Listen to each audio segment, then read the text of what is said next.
You're listening to Hurrdat Sports Live. There you go. Finish him off. Good start, Dylan. How about a 3-strikeout first inning, Dylan Cease? Up the middle, and the American League cashes in. Alvarez in score, Langoliers right behind him. 2-run single, Cody Bellinger. Baez grabs one towards the middle.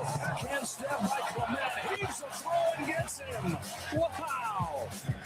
Oh, God. Wow, that ball is absolutely destroyed by Miguel Vargas into the second deck. Good morning. Welcome in. Hurrdat Sports Live, presented by Next Gen Mail Medical. Your eyes do not deceive you. That's Damon Benning. It's just the white balance on this one. You're goddamn right. I'm Ravi Lulla. No, I'm just kidding. That's Austin. DB will be joining us at 8 o'clock. He's got a little early morning West Side. Oh, did I not get the run? Did I not get the tweet today? Does it still say Ravi, Lulla, and Damon Benning? I have no idea. Wow. I have no idea. It's tough. I think it's DB's face on the tweet. It's Ravi, Lulla, and Damon Benning. I guess technically they are joined. They will be joined. Yes. By Husker 27 BC and Lauren Michelson. Yeah. No. Wow. I just did your lineup for you. You're welcome. Yes. Thank God I didn't have to do it. Yeah. Yeah. You won't actually be joined by any guests. It'll just be us. Yes. Just gonna hang out for a little bit. I'm just gonna quote you and not Austin to Jacobsen. Bang. Be petty. Wake up. Stay petty. All right, Petty King. Yeah. Did you want us to do 2 tweets? Should we have done one with Austin and with no guests? I'm just saying you could say Austin Jacobsen is on the show at some point. That'd be kind of nice. Ravi Lulla and Austin 2 Jacobsen. Sure, just been like at Austin 2 Jacobsen. R.A. Lulla is joined by at Damon Benning, at Austin Jacobsen, at Husker BC 24/7, at Lauren Michelson. Because who's here the entire time? Only me. And literally does not move for 3 hours plus. That's not true. I've been trying to get up a little bit more because by the end of the show, I always get up and I'm like, I really should have got up. Yeah, so your carpal tunnel. We're trying to get a little bit more movement in. Did you ever do the Apple Watch? Because the Apple Watch will yell at you all the time. No, I did. I used to. It was when I can let the secrets out of the bag now. Uh-oh. It was when I worked at PayPal. You on steroids weren't supposed to have. Not steroids per se. Were you that big? Whoa! You're that guy that's big for no reason. Yes, I was hitting the headset. Hello. I mean, you know that I was big for no reason. You knew me then. That's when you were like hand scooping peanut butter out of the jar. Yeah. No, but I would wear an Apple Watch because we weren't supposed to have our phones on our desk. So if I needed to check text message or anything, I had it on the watch. So I literally bought an Apple Watch for that purpose. Had that thing on you. But then we started working from home, and I was like, my phone's gonna be right here. Yeah. Also, I switched away from like wearable, like the fitness wearables, just because I was like, it's not changing my behavior. So why would I keep wearing this? And I like other watches look better. Like I think they look cooler. So yeah, I don't really care about watches. I just wear this because I like knowing how many steps I have in a day. You're a big steps and fitness guy, though. I do like steps. Yeah, I couldn't ride my bike today because we have headshot photos. So I had you can't be like Vogue, you know. Yeah, that makes sense. Ken, he'll be here at 8 o'clock. Listen, he literally just said that. I started the show with that. Everybody always bitches and moans every time that I'm on here for like 22 minutes. Literally, everybody, and it's the same people every day. 2 days out. Oh my god. I think you'll. What am I gonna do? I think you'll survive, man. We'll talk to Husker BC. The Huskers have a new running back. Yeah, apparently. Yeah. We'll get to that later. Iowa Western for like. Did he even work out there? 4 minutes. Yeah, he was there for spring ball. He has 18 yards in Division I football. I'll take that. We'll get to. He's a former 4-star. That's all that matters. That's all that matters. We'll get to that later. What was your night like? You talked about being petty. Yeah. I went. You remember last year how big Rico and I were on Dante Moore? Yeah, I had a nagging thought that I was like, if Oregon's not good this year, why would it be? So I went and looked back at Dante Moore in big games. It was a little rough. His last 3 game stretch was not actually fantastic. Yeah, really. Like so, he the James Madison first round game in the college football playoff, they win 51-34. But he throws 2 interceptions in the game. He does throw 4 touchdowns. Over 300 yards, but you're at home. He completes 70% of his passes, but why are we throwing 2 picks? Yeah, why are we throwing 2 picks against James Madison? In the 23-0 win against Texas Tech, and this was more of Tech's offense fault because they literally couldn't get past midfield. Anything. He went 26 of 33, 234 yards, and only an interception. But he also was sacked a bunch of times, and he had negative 12 rushing yards in the game. And Texas Tech, very, very good defense. Very good defense. Very good defense. But still, like, got to show up to the game. I'm just going to be honest with you right now. Like, so that is a line like the 26 for 33, 230 yards, 0 touchdowns, 1 pick, and a bunch of sacks, that's a Dylan Raiola line. And it's a line that we would get super mad about. No, Dylan will get a touchdown in there. He'd go 1-1. Maybe, but like that's the type where it's like, hey, he was pretty efficient, but it was low yards per attempt. Got sacked. Like that's the exact line that we would get mad about with Dylan Raiola, but it's Dante Moore, and so we're like, oh no, he had a pretty good game, and it's like, he really didn't. It's fine. Well, luckily they have each other now. Yeah, so now it's perfect. Now in case Dante Moore has a Dylan Raiola game, Dylan Raiola can go have a Dylan Raiola game. And then obviously the last game against Indiana, which was bad from the start, he went 2 touchdowns, had the pick 6 of the in the game as well in the interception. He was sacked a bunch in this one too, negative 28 rushing yards, and then 24 of 39. I think that was his most passing attempts. Yeah, tied for his most passing attempts on the year. 285 passing yards in that game too. He also had another dud. That was the Indiana loss where they were at home. Had Earlier 2 picks. Yeah, 2 picks, a touchdown, 21 of 34, only 186 yards. The only reason I thought that was because in terms of like, it's odd because college football, even like 2, 3, 4 years ago, felt like it was dominated by superstars, biggest names. When we were in the preseason talk of like who's got the best player, that's why I feel the best about them. It feels like this season going in, it is mostly about who has the best roster overall, because we're still giving Texas Tech a bunch of credit without having a starting quarterback. And I know that they are like kind of head and shoulders above everybody else. I'm a little concerned there because they are also losing their 2 best defenders. True. Obviously the roster is going to have a certain level of talent because they pay for it, but like I'm more concerned about Texas Tech than most. But to be fair, but again, the general speaking, yes, like we're still like a lot of people would still put Texas Tech top 15. George is a really good example of this. Yeah, no one's in love with Gunnar Stockton. Yeah, they're like really good college quarterback, executes what they want him to, but he's a very Stetson Bennett type in terms of I think he's physically more capable than Stetson Bennett. Well, he also looks like the thumb people from Spy Kids, so that doesn't help his case at all. Well, Stetson Bennett looked like a hobbit, so what are we gonna do? Yeah, maybe get a prettier quarterback. Kirby's like, he can't be prettier than me. It's like, well, it's a really low bar. Probably why he recruited Carson Beck, if we're being honest. Whoa. What?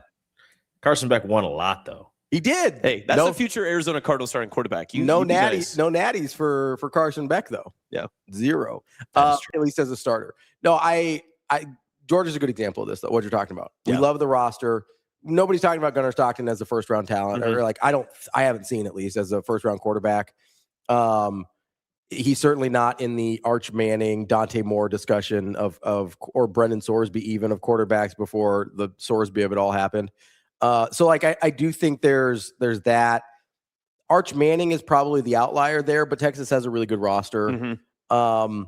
Oklahoma's interesting because people are talking about Oklahoma, but not talking about Mateer as much as they did last year. Yeah, and remember too, at this time last year, we were talking about how hot of a seat that Venables was getting on. So I think that's definitely the same kind of conversation that you can have once again. We had this conversation last year with Lenora Sellers. I didn't like the roster that much. Yep. But again, people were enamored with Lenora Sellers, so they were getting the bump. And their pass rusher too, which I do not remember the name of. Yeah. And so I think Oregon's interesting because they sort of have both. We like the roster and people are enamored with Dante Moore. But to your point, I think it was smart that he came back. Yeah. Like there were things that he needed to work on, even if he would have been really highly drafted this year. Yeah, Sauter would have hated him year 2 of the Jets because he would have been probably bad. Anytime you end up with the Jets, it's probably not going to go Now he has well. a great chance of going number 1 to the Jets this year. So that's great. Still make a little more money. Thank God. But so here's, I don't know how well you know Oregon's schedule, but they're going, this is my opinion. I think Oregon is going to get a lot more credit because, again, kind of the conversation we had yesterday, they're going to be a top probably 4 team. At like the lowest vote they will get in a preseason poll is probably 4, right? 4 or Oregon? 5. Yeah, I can't imagine it'd be below that. So I think that they're going to get a lot more credit for their schedule, especially in the front end, more than they probably should. They get Boise State at home in their season opener, 2:30 kickoff in Autzen. Not saying anything bad about Boise State by any means, but like we're talking about a new Pac-12 school. Boise State's not necessarily like competing for college football playoff year in and year out. No. They're still going to be a good team. And that's, again, another one that a lot of people are going to give them a lot of credit for, regardless of how they win the game. Sure. Right?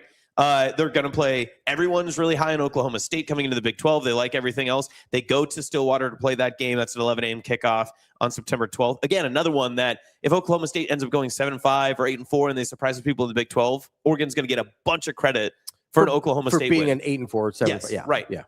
They'll get Portland State, which obviously non-conference, and they'll get USC on the road to open Big Ten play.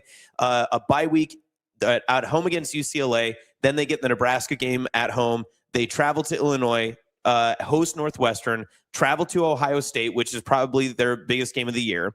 And then that starts November 14th. They host Michigan. They then have a Friday night game at East Lansing against Michigan State and wrap up their year on Saturday after Thanksgiving at home against Washington. So basically, the season is essentially the Ohio State game. Yeah. And even if I'll be interested to see what Michigan looks like. I'm interested to see what Michigan looks like. I'll say this right now, just like off of what this looks like. Mm-hmm.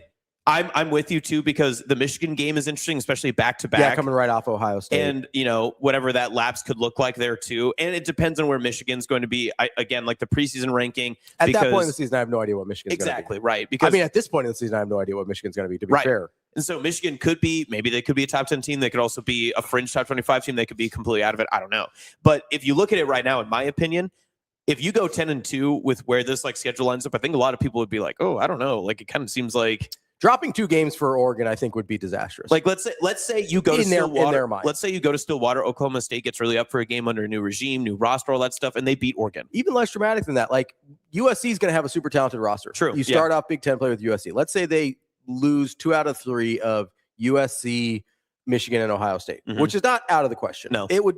2 of them at least would be an upset. And you can at least say that those are 3 top 25 games. Yeah, I think there's a chance USC could be really good this year. I have no idea what Maeve is going to be. I'm not a huge fan, but he was a lot better last year than he was 2 years ago when he took over the starting job. I look at that and I go, anybody who looks at that schedule is going to say any more than a loss to Ohio State is a disaster for Oregon, right? Like there's nobody that looks at that schedule and says you have any right to lose to anybody besides Ohio State. Yeah. But I think about and I know that this is a very different Oregon team than they used to be, but I think about the way that Kyle Whittingham used to give Oregon fits when they were both back in the Pac-12. And there's a part of me that thinks this is why I like the Kyle Whittingham hire at Michigan, is he is going to run the exact same type of program he did at Utah with access to way better players. That's it. That's why I like, I mean, in terms of how they have wanted to operate, are not largely different programs. Want to build through the trenches. You want to have a really strong running game. Like, there's a toughness there when you are talking about these 2 programs at their best. And so that's why I was so mad about them getting him as a hire, because it was a perfect hire for them. I don't know if that happens this year or not, right? Like, I don't know if that version of this comes to pass this year or not. I also don't know. Kyle Whittingham's never been a head coach anywhere else besides Utah. Yeah. Right. We also don't know if there was just something like he had a connection to that particular university and he'd been there for so long and he had kind of developed these recruiting pipelines with, the Polynesian players and things like that. Like, I don't know how all of that translates either. There's a version of this that doesn't work. We've seen it before where it's just like, hey, it worked really well here, didn't translate. Right. We saw it with Brian Kelly. It worked pretty well at Notre Dame. Like, I don't think anybody can deny it worked pretty well at Notre Dame. I think Notre Dame's happy with ending up with Marcus Freeman in that exchange, but it did not translate to LSU. Brian Kelly had been successful literally everywhere else he'd been. It did not translate to LSU, right? So I don't know if the Whittingham thing will work at Michigan. I love the fit, but I also don't know if it does work, if it will work today, this year. Also, Michigan is somewhat of a rotten apple right now. Like the entirety of that athletic department is a little bit of rotten. And it's really funny too. You don't have a men's basketball coach. Well, I mean, Boynton is the official now, but so they just promoted him. Right. But you lost your coach super late in the process, and you have a new head men's basketball coach. You've got a new head football coach. Your athletic department is your AD's probably getting fired. The rumors sound like Ward Manuel's getting fired at some point. I keep seeing more tweets about Ward Manuel that don't say the word fired in it. Yeah. That I'm shocked by. I don't know how Moore is coming out constantly. They're just like, we actually investigated Sharon Moore years ago, and we thought, nah, good dude. We told him, don't take your hot secretary to the games. And he said, nah, fam, I'm good. And then Ward Manuel goes, you know what? No issue there. You're fine. You keep beating Ohio State. She can go to Columbus this time, Sharon. No, I don't know how he still has a job. Like, the number of scandals that have happened on this man's watch is kind of unbelievable. Yeah. I saw a list since he took over, and I think it was late 2010s or mid 2010s, like 2016, 2018, somewhere in there. And there's like 30 of them. And some of them are like obviously more aggressive than others. But I mean, you got Connor Stallions in there. Like not only did I think people forget Sherrod Moore got arrested. Yeah. In this whole thing, it wasn't just he was cheating with his secretary and got fired for it. The reason he got fired for it is because he lost his mind, went to her apartment, broke in, and got arrested for it. Yes. Yeah. Like, that's why this whole thing finally broke. And then Ward Manuel was like, I think we got to let you go, bud. It's like, sorry, man. Like, I warned you.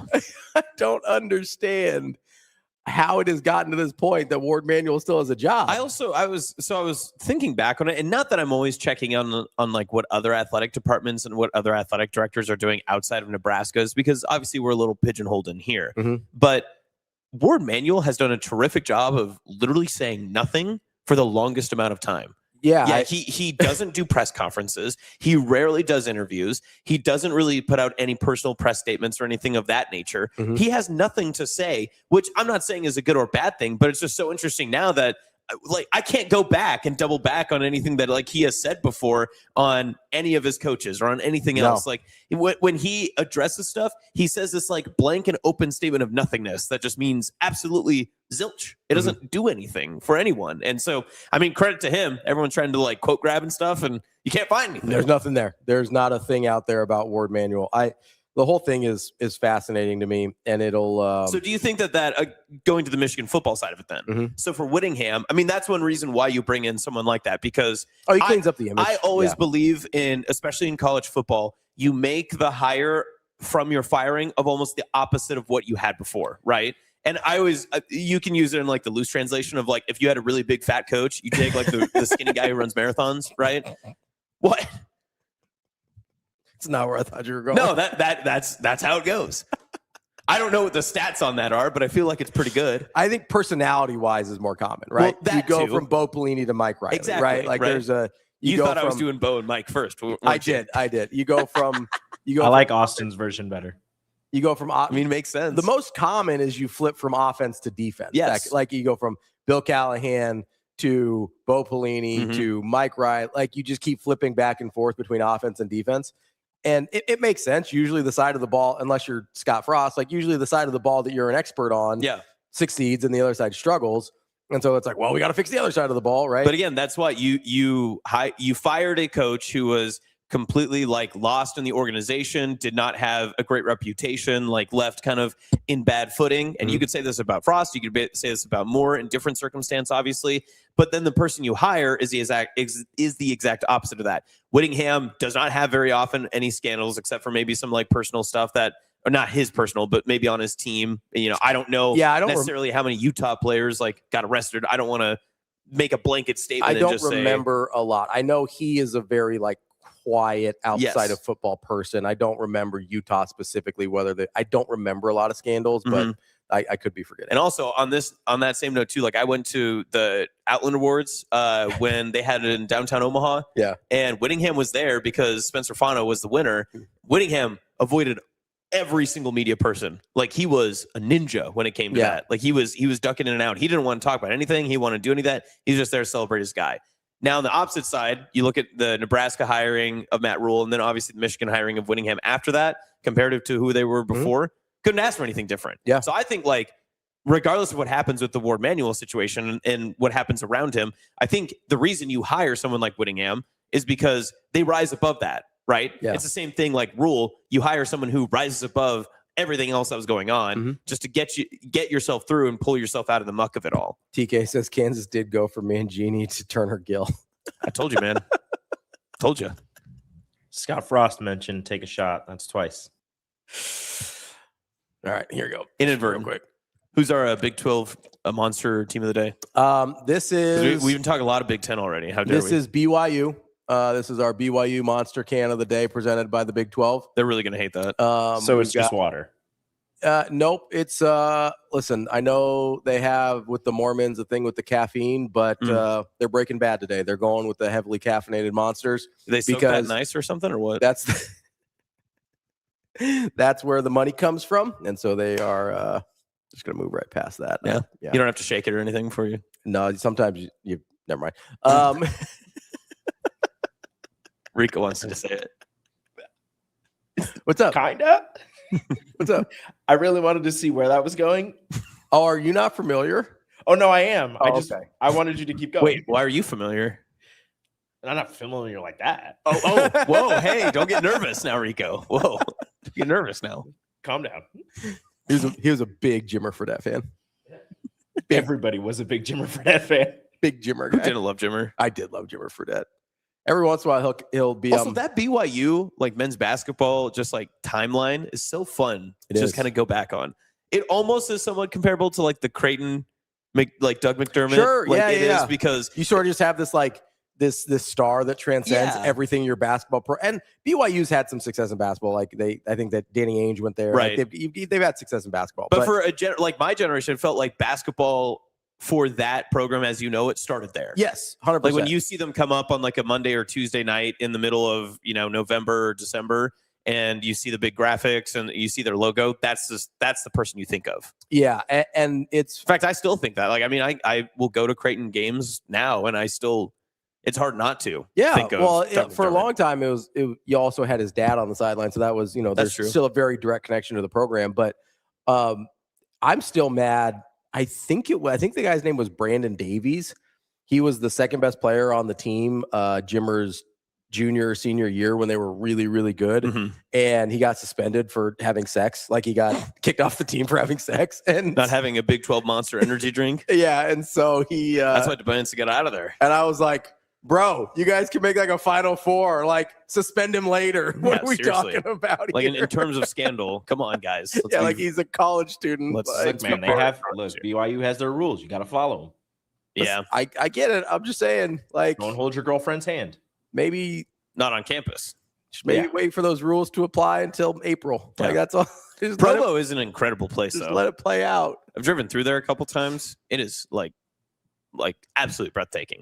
And every college baseball season it happens, they're like, there's no better view in college baseball than the Provo outfield, where yeah. it's like the mountain range right The behind it. the stadium, the way it's set Yeah. up in the mount. Yeah, it's crazy. Really cool. No, I really mean cool. Utah's a beautiful place. It's there's gorgeous scenic views, whole thing, but not if you They want don't sell to. alcohol after 10 p.m., which I know Kobe hates. You also have to go to. My brother lived in Utah for a while. You have to go to special like government liquor stores to get anything over like 3% alcohol by Mhm. volume. Like they have literally all the beer companies make special Utah beers Yeah. that are below their. It's like 3.5 or 4% or something, Something like that, is the threshold. And if you want anything higher than that, you have to go to like a government run liquor store to just get like a regular ass beer. And if I remember right, Utah is one of those unique states where you can't buy alcohol in the grocery store either. I believe so. Yeah. You know what's weird is Wyoming has that too. Really? Yeah. Which you wouldn't like think, because not saying that like all people from Wyoming are like alcoholics by any means, but it just seems like more common practice that not as many places to be able to go to in Wyoming. But maybe that's changed. But when I was living out in the Panhandle, not that we were like crossing borders to go buy alcohol when I was a child by any means, but So you were living out in the Panhandle. You were in high school. How do you know about the liquor stores in Wyoming? well, it was just one of those things like you play in tournaments or something like that, and the parents are looking for something, and they're like, "Well, we just went to Walmart. Like, you can't find anything The there." parents are like, I have to watch youth sports. I need alcohol stat. "Listen, a Panhandle like tournament for Legion baseball on a Saturday in July is hell. There at its would finest. be Like if you put that in Chadron, especially at that time when all the hotels were only smoker friendly, you just coughed the entire weekend and you were stuck in this dry heat that never ended. You felt like you were in like holes, like you were just never going The to movie? get out of it. Yes. I'm tired of this, Grandpa. That's too damn bad. Keep That's the digging. second time we've done that. Yeah, I know. That's pretty good. I liked the first one. The first better. one was great. The first one was great. Yeah, if I was at that said tournament, my Yeti would be filled to about there with alcohol, and the rest would be ice. Mhm. It would be, The ice would melt. it'd be pretty aggressive. You know, it's I understand being at a youth sports tournament and being like, we got to find some alcohol. Yeah. Like this is not going We to got to work. do something about This this. is not going to work. Also, I am not doing this sober. I guarantee you that. So It's like again, me every time I get on an airplane. We're not doing this sober. I don't want to like pull the brain off of everybody watching here, but in pretty much west of North Platte and definitely with gaps in between there aren't soccer teams or swim teams in the spring for high school sports. There's a couple like Scottsbluff and Gearing have them, Lexington obviously, but It's fewer, especially in the smaller schools. There's no of the swim teams, but there are summer like community swim teams that like the kids will be on and everything. I was in one in Sydney. Those are huge tournaments that take up your entire Saturday, that you're watching kids from the age of like 6 to 18 swimming 400 meters. God, you know how long it would take a 6-year-old to swim 400 meters? I know how long it takes because I always swam the super long events as a kid because it was just me. And I was like, I got to win gold somehow. For days. Oh, yeah. All you got to do is not touch the bottom so that way you get gold. Look, at some point, you're just splashing. Yeah, dude. I trapped people for like 22 minutes You're just swimming. flailing. Yeah. Just tread water until everybody else has to be saved by the lifeguard and you win. So this is terrible. Well, that'd be a DQ. So this was a very like heartwarming moment, but what that reminds me of was I think it was either the 96 or the 2000 Olympics. The Olympic Committee has like an emerging nations program, so you don't have to meet like world qualifying times if you're like the best from your country in that event, because they're trying to kind of like bring up sports in those countries as they're like newly formed. And there was a guy from one of the African nations that was swimming, and he was just in the pool by himself. Like I don't think he barely knew how to swim, and he's in the Olympics. And that's just what I'm picturing you as a 6-year-old. That was there were 2 other people with him. They both false started. Oh, that's right. That's right. Wow. That's right. That's right. So, but They did it on purpose. Oh, okay. So he ended up in the pool by himself. Yes. It took forever. Like it was a long time. It was very heartwarming, but that's what I'm imagining it being like in watching Shadron and Austin just swimming away and like grinding out the 400 Shadron there. Grinding out the 400 meters in 48 minutes. I would drown. I couldn't swim for 48 straight minutes. That's a long time. To be like accredited as a lifeguard, I think in the state of Nebraska, it might be national. I don't know if it's like the Nebraska Red Cross or the National Red Cross. You have to swim 300 meters unimpeded. It doesn't matter how long it takes you. You just have to be able to swim for 300 meters. Unimpeded to the quarterback? That too. Yeah. That too. Gotta be careful. Mm-hmm. Gotta be careful. Get the flag. You already did the lineup. 50 meters one way? What? In a pool? How long is it? 300 meters. So 50 meters is down. Is one full or lap. sorry, 50 meters is down and back. Yeah. 25. Okay. Most community pools are 25. Yeah. Olympic pools are 50. Yeah. Got it. Okay. Yeah. That was. But most places around here do not have Olympic-sized pools. No. There was like an Olympic I think there somewhere. might be a couple, but they're like most for like training purposes, I'd assume, because of obviously the Olympic trials and everything were here back in the day. So I imagine that they're somewhere, but most places are 25. I've never been to an Olympic like training, like I shouldn't say an Olympic sized pool. Yes. Yeah. I've never seen one like in person. Yeah. Cause all the high schools use 25s, right? Mm-hmm. Yeah. Yeah.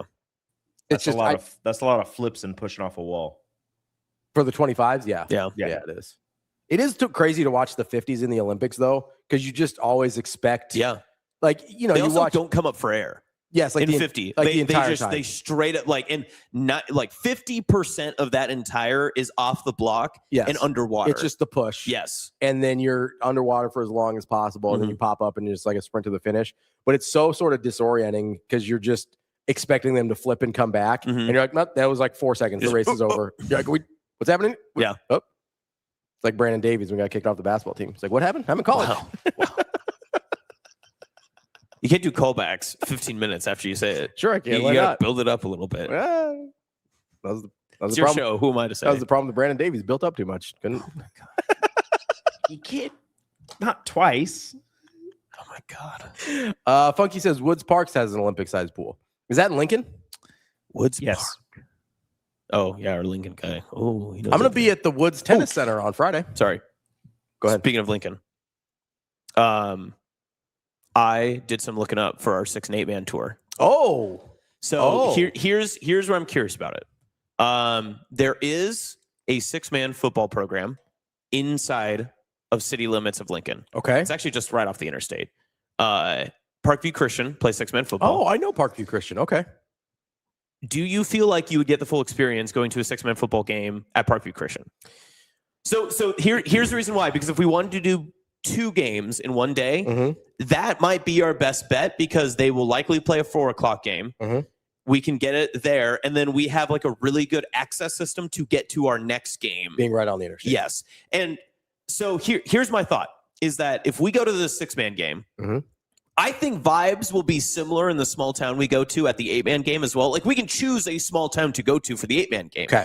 But if we go to a home 6-man game, we're obviously going to get both, but it does make, I think, it a little more difficult and our options more limited to try to get to small town for both. Yes. Yeah. So I was trying to like finagle it. The other town I'm looking at is Sterling because it's about an hour away. Mm-hmm. The Jets are great. They play 6-man, all that stuff. But they are legitimately at minimum an hour away from every single 8-man game. So we're leaving, regardless, we're leaving this game early to go to the 8-man game. So here's my thought process. I have never been to either in person. Mm-hmm. So, but I've watched a lot of 8-man on TV. But you've never seen 6-man. But I don't think I've ever seen 6-man football. Right. So for the 6-man, I think watching the actual football is what I'm interested in there. That's what I thought too. Just seeing what it looks like. Mm-hmm. Because I've never seen a 6-man game. Since I Do you know the rules? Not really, no. Okay, yeah. Since I have I kind of don't want to tell you. I kind of want it just to be. I'm just going to try and figure it out like the first time I watched rugby. You're not going to figure it out. Should we just quiz him? Like after a play, there's like a flag and just like, all right, Ravi, what happened? I pray that they kick a field goal in that game and Ravi looks at the scoreboard. He's like, I don't Hold on. What? So I'm guessing field goals aren't worth 3. Might be right. Might be wrong. When I was in college, the Rugby World Cup was on, and I had never watched rugby before, and so I'm just sitting there enamored, trying to figure out all the rules and everything. I feel like that's how I'm going to be at the 6-man game. Yeah. But so that the 6-man, I think, is more about the football. That's the important part of the 6-man. 8-man, I do think I want to get the small town vibes. I don't think I need the small town vibes for both for it to be a successful trip. Okay. So I think we can go Parkview for our 6-man game. Okay. I'll look at Parkview Christian. I'm going to keep Sterling as an option too. Can we bring the big game chain? I would like to bring the big game chain. Okay, so the unfortunate part is I would love to bring the big game chain. It's more probably dependent on the next game we're going to. Because if we bring the chain, then we have to do stuff post game, which means that we're there longer. And so then it takes up the amount of time it would be to get to the next game.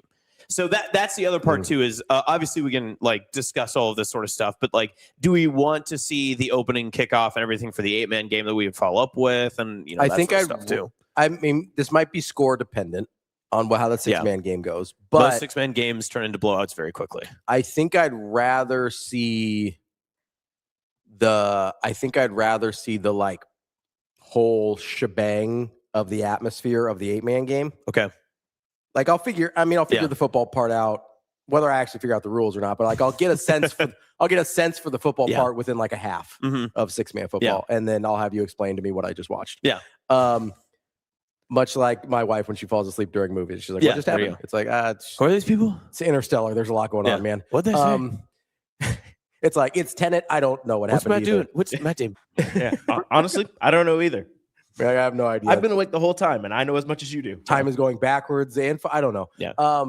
So I think being there for the whole 8-man experience is important. If we're doing for the atmosphere as much as anything, I think getting there, on time, maybe a little early if we can, would be important. So that helps me out because then I want to make sure that we go to a really good 8-man atmosphere. Because the unfortunate part is I don't want to go to selfishly, I don't want to go to a place that I've already been to, but I almost want to show you guys the places I've been to. Because Johnson Brock, turf field, fantastic, berm, cornfield on the opposite side.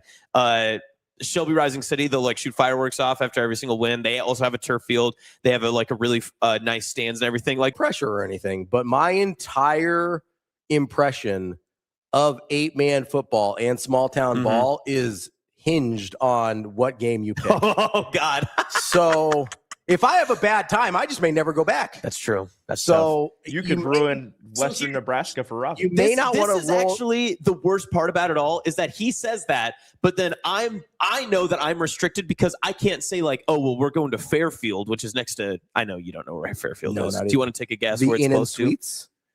To? No, the hotel. Well, the school is Sandy Creek. No, I have no idea where that is. Kind of by Hastings. Okay. Which is by Kansas.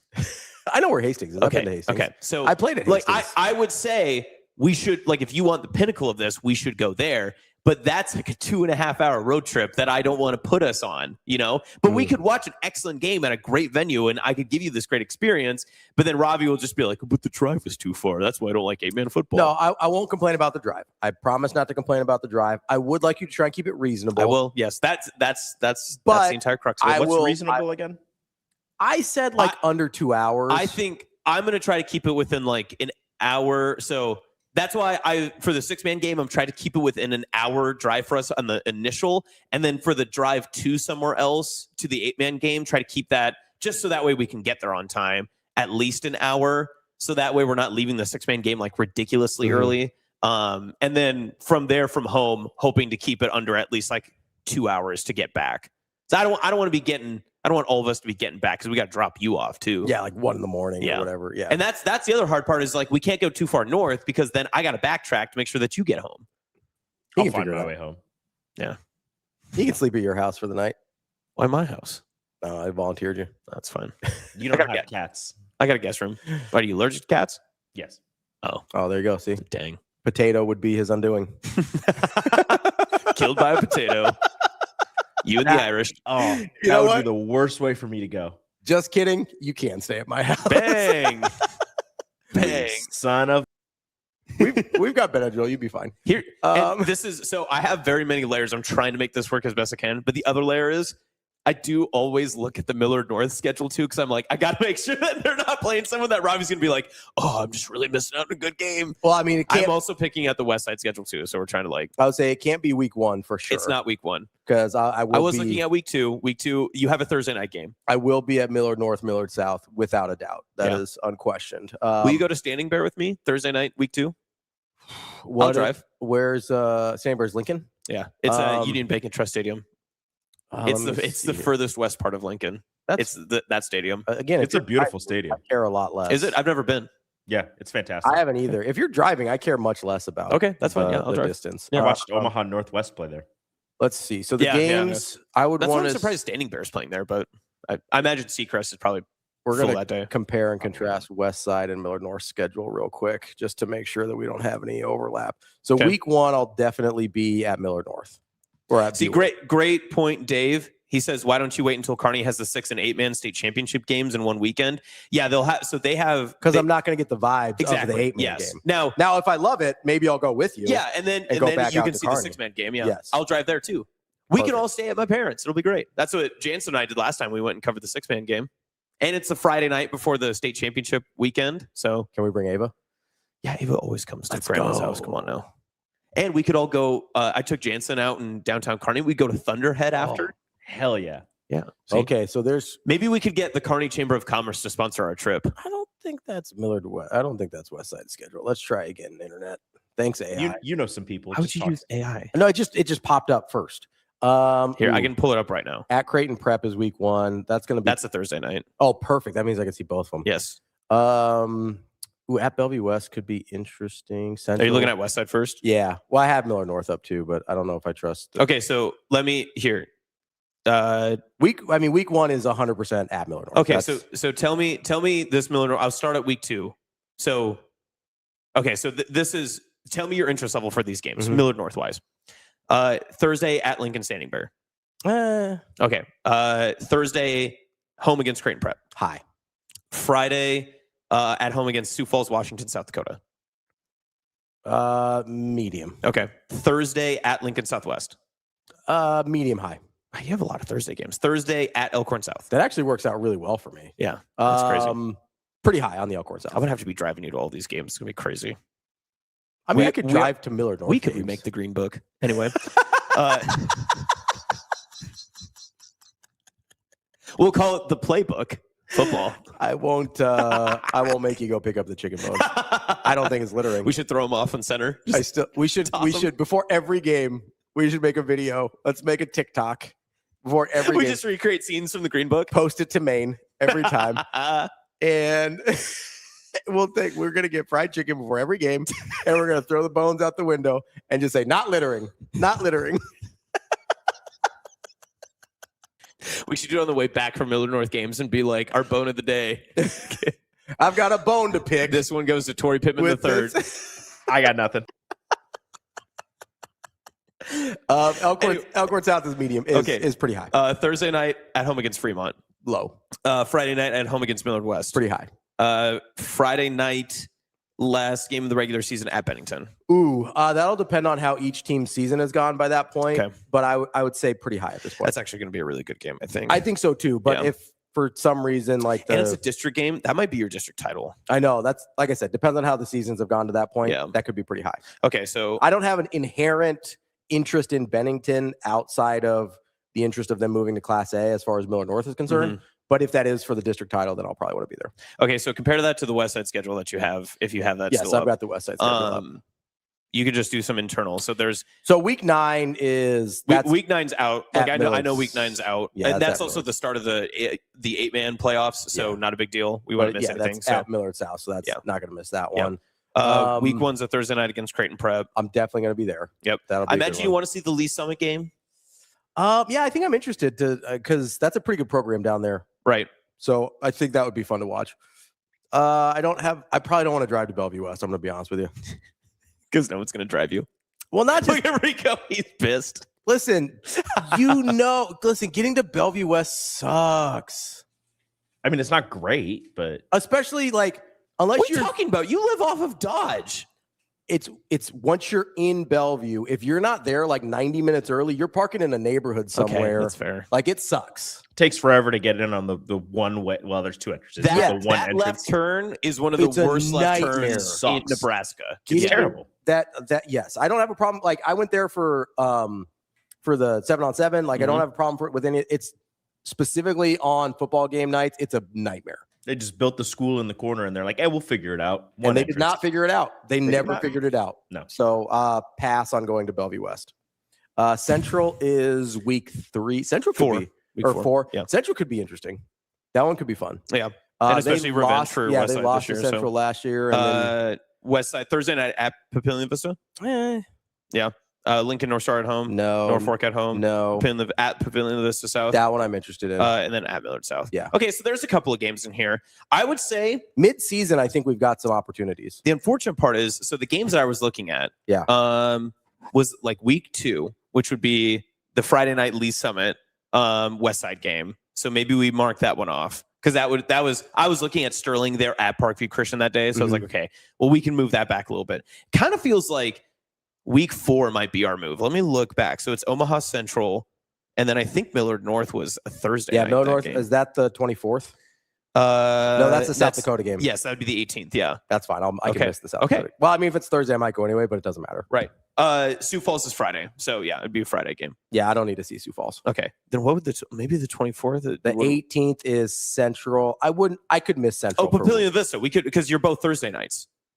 No, we're talking about the 18th, right? No, I'm now pivoting the 24th to the 24th. I can miss the 24th. The West Side, Papillion Vista, and then I'll probably go to Lincoln Southwest unless that's in Lincoln, and then it is in Lincoln on a Thursday. Then the 24th is open. Okay, but that means that we would have the Thursday and Friday that we could go. We could get the Mike Breen double bang, double bang. Okay. I'm going to try to set it up for the 24th, 25th. That would actually open some things up for you because then we wouldn't have to hit them both on the same night. Oh, potentially. If you've got a Thursday, if 6 or 8 man is on a Thursday, then we could see all of both games. A Friday morning Hurrdat Sports Live where Ravi talks about his either 6 or 8 man experience. Listen, it's going to be great. That'd be interesting. It's going to be lovely. Actually, I feel like I can pull up that week right now. Let me just see if I can find anything right now. Why don't we take a break? I'll come back. All right, let's take a quick break here, and then I'm going to ask you. You're familiar with like the 82-0 game, right? Oh yeah. They have a new one that is impossible. In which sport? Basketball. It's 73-9. You have to beat the 2016 Warriors. Oh, okay. And it is really hard. The closest I've gotten so far is 61 wins, which is not close. Okay. Can we play around? Yeah, we can play around. Okay, we'll play around. I'll see if I can probably share my screen. We'll figure it out. Yeah, we'll figure it out. I don't know. Technology. Rico's going to do it. I just look at Rico. This is a Rico job. Help me. That's awesome. I'm Ravi. We'll be right back. More Hurrdat Sports Live.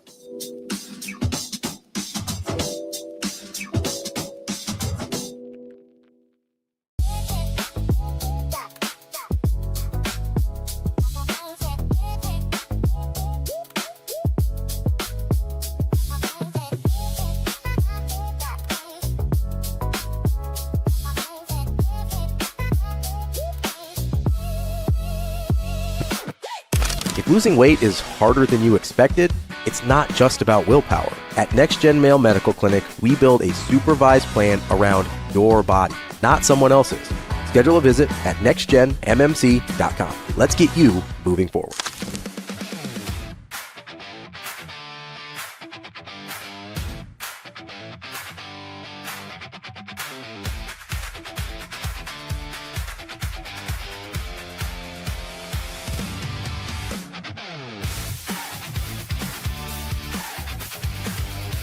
What do you think is the most underrated part of your game?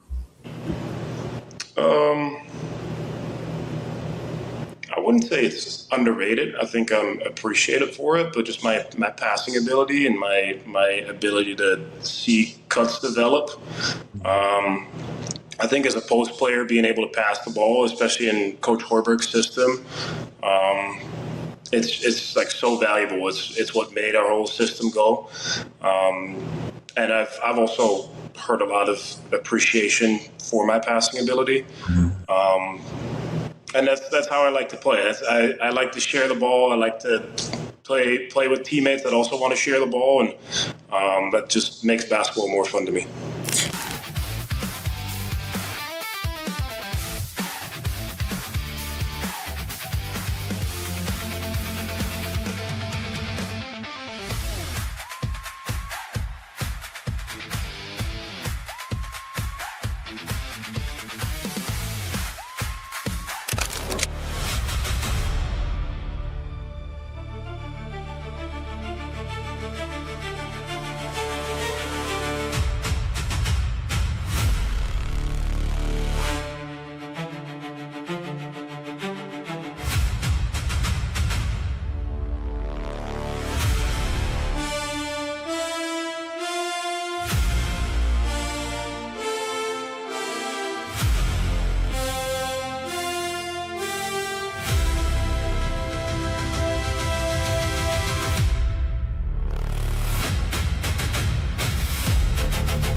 You're listening to Hurrdat Sports Live.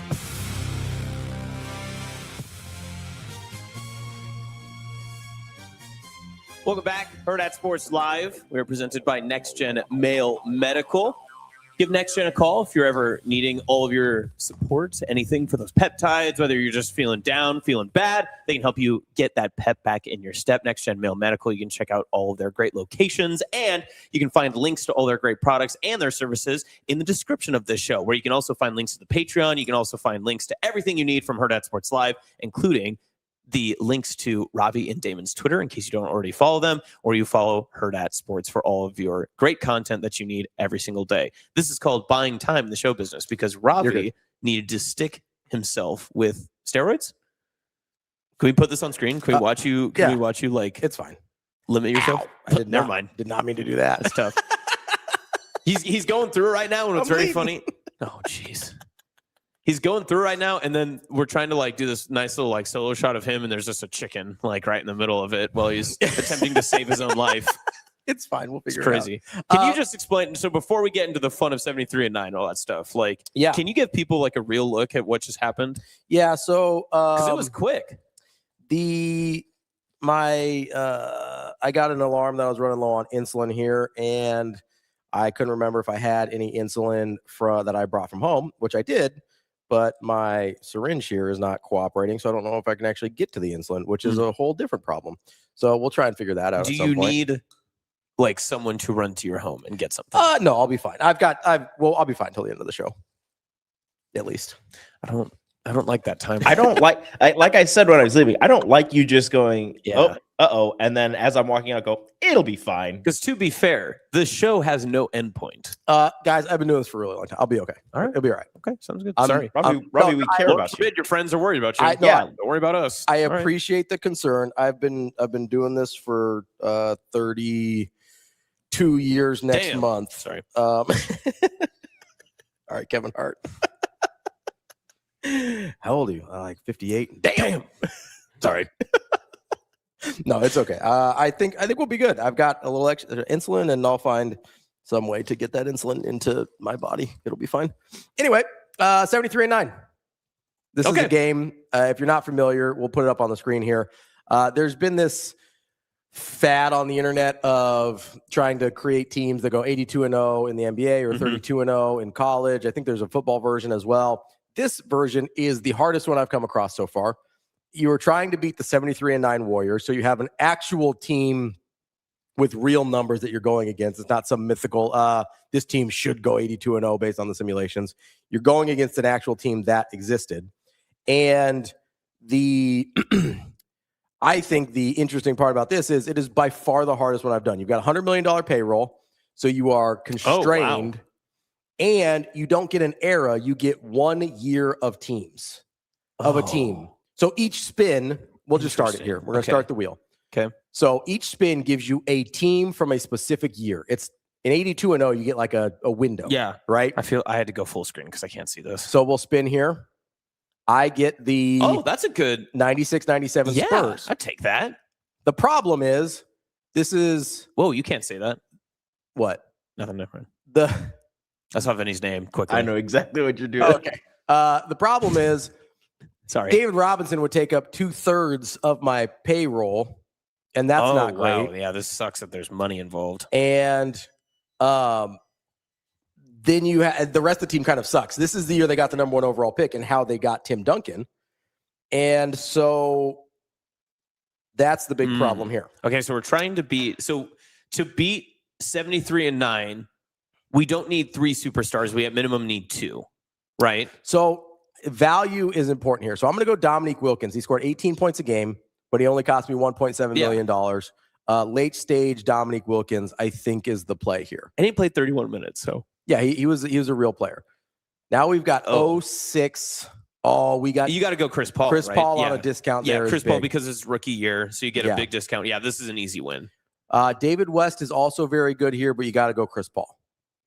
You can also respin, but it costs you $10 million. Okay.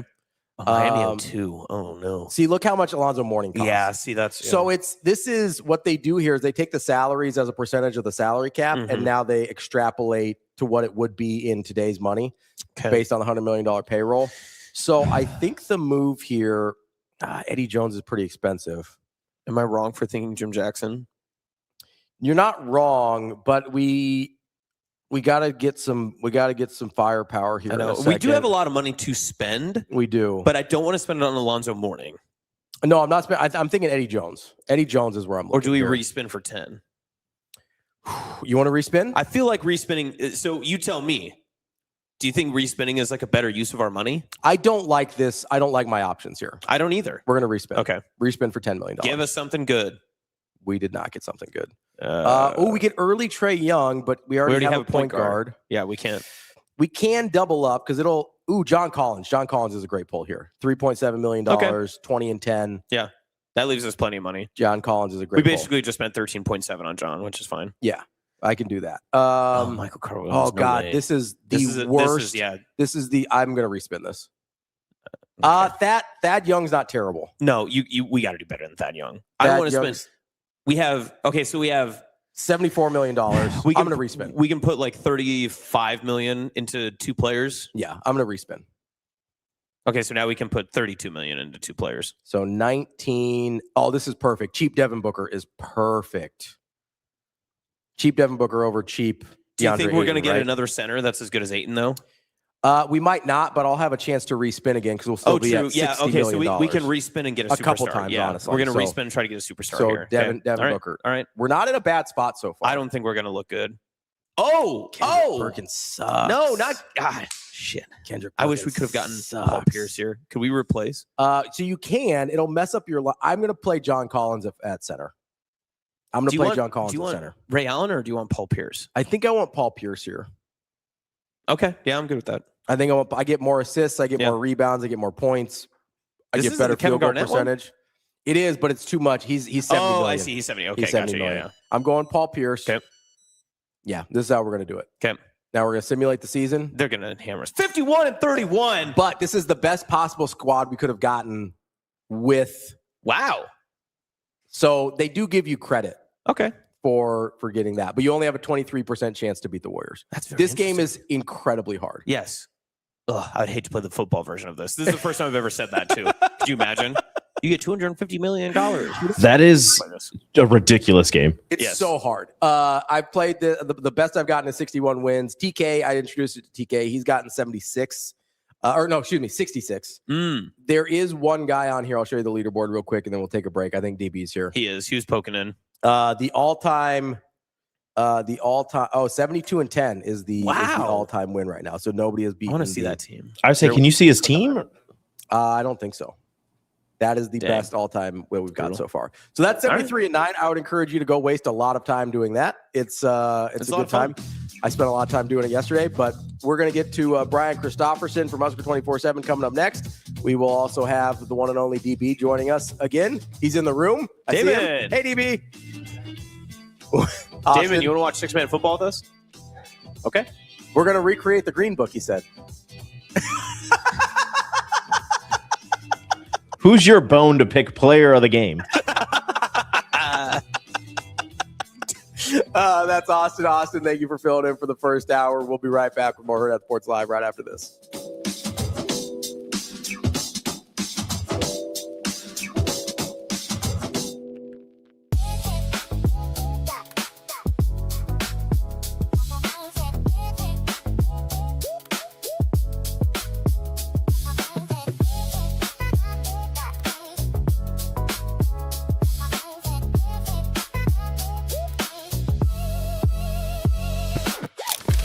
Are you feeling off, low energy, or asleep? At Next Gen Male Medical, we not only evaluate your testosterone, but overall health. Schedule a visit at nextgenmmc.com. Together, we'll get you back on your game.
Part of that recruitment process is obviously going on official visits and doing some fun stuff when you go to Lincoln or other locations. But I saw this photo of you and Coach Wade in a really fancy, nice car inside of the Hawks facility. Whose idea was that? And how does that all come about? So they have a photo shoot at like all official visits. We did one in Iowa, did one in Nebraska. And Nebraska, we went into their indoor facility and they had like a red Mustang. I'm not a car guy. I don't really know what it was. And then they had these sick flashing lights. And it's like, I don't know. I'm kind of a simple guy. I'll take pictures in the uniform with a white backdrop. But I thought it was pretty funny because Coach Wade was like, you want to get in the car and, drive with your cast? And I was like, he doesn't look like he's like this flashy guy, but he seems like an old country guy from Georgia, but he likes to have a little fun. So I thought it was really fun getting in the car with him, and it was a pretty fun, and I felt like a little iconic pick for me to look back on.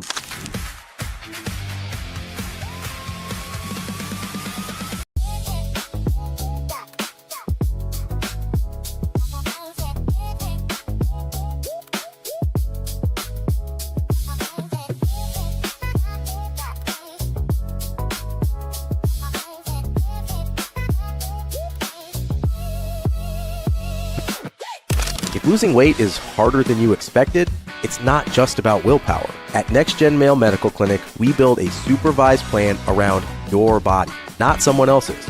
Schedule a visit at nextgenmmc.com. Let's get you moving forward.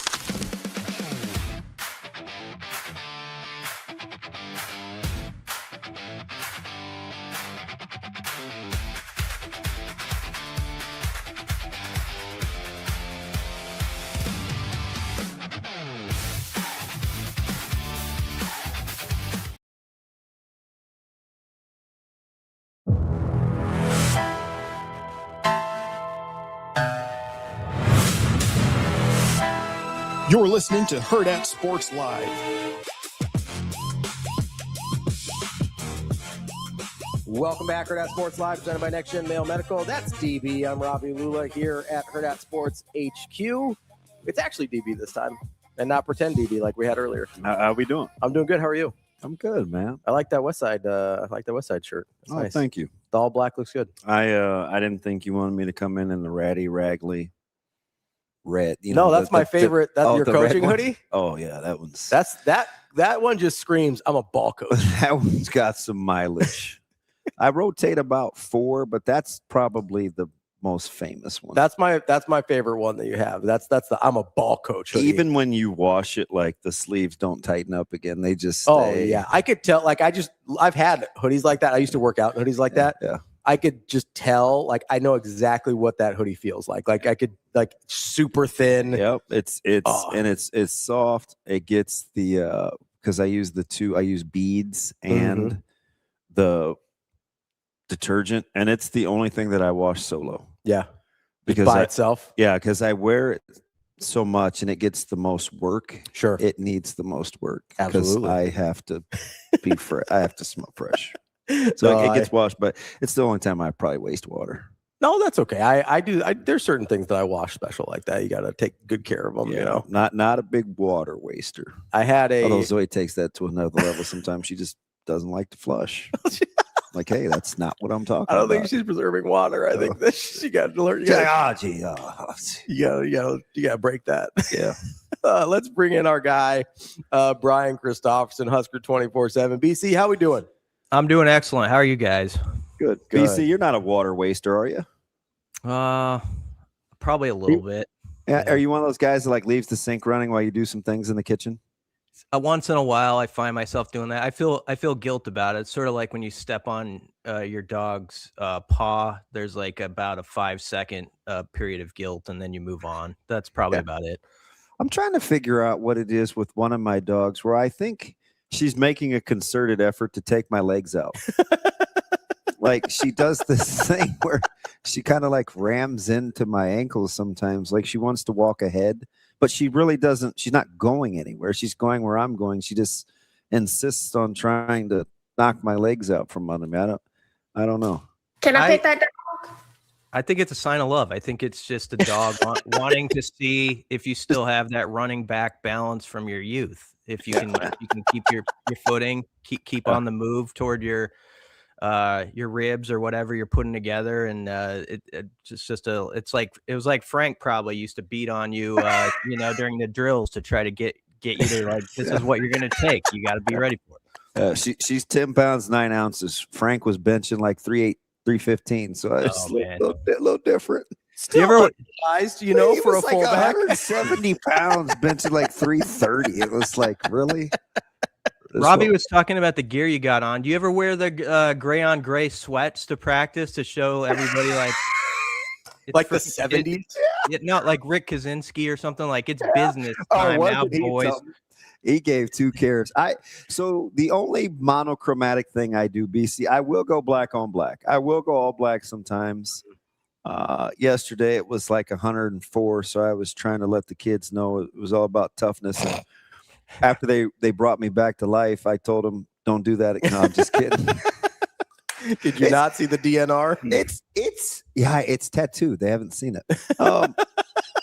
It is deceptively hot, though. I was talking to some of the guys in Lincoln. You know, they stagger their workouts for only being like 90 degrees. They go early. You get outside, boy. It's 101, 102 on that turf. Guys are really figuring out what it takes to maintain weight. Wouldn't that be a good problem to have, BC?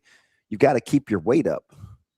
Yeah, it would be for me. I was that way until about age 35, and then fell off a cliff with that, and now it is a daily struggle. I am envious of those guys, but it's good to hear that's the position they're in. I heard Caleb do his interview last night and said it's the hardest working off season he's had here. So yeah, it was good stuff from him too.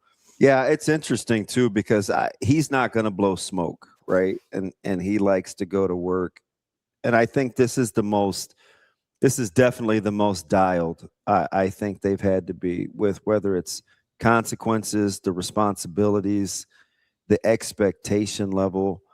I like how it starts in the weight room, right? You know, if you can't get past those workouts or the weight room, you haven't earned the right to be out there on the field. So I like some of the subtle tweaks in terms of the rigor that are going to give them a chance to have some success. I think that's like 90% of it.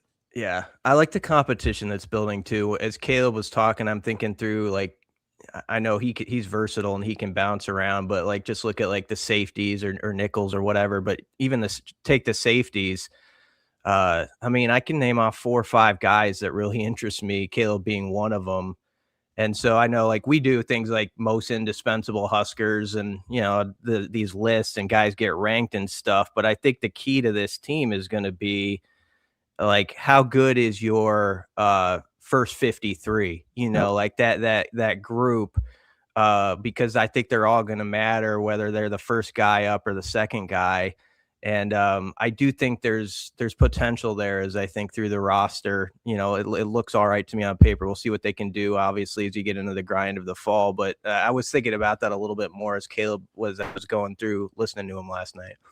Yeah, it's interesting because I think their superpower's got to kind of be strength in numbers. They can come at you with a lot of different personnel things. I think they have some good packages. I think they have some versatility. It's the key, if you don't want to be a jack of all trades and a master of none, is you have to really understand your role.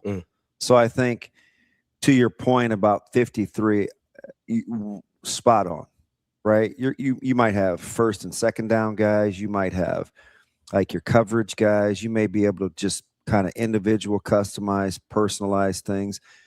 And also, it'll be fascinating because I think you may have some guys that could play an integral role one week based on the matchup, and the next week it may not be for you. So like that part I think is going to be fascinating because they do have options.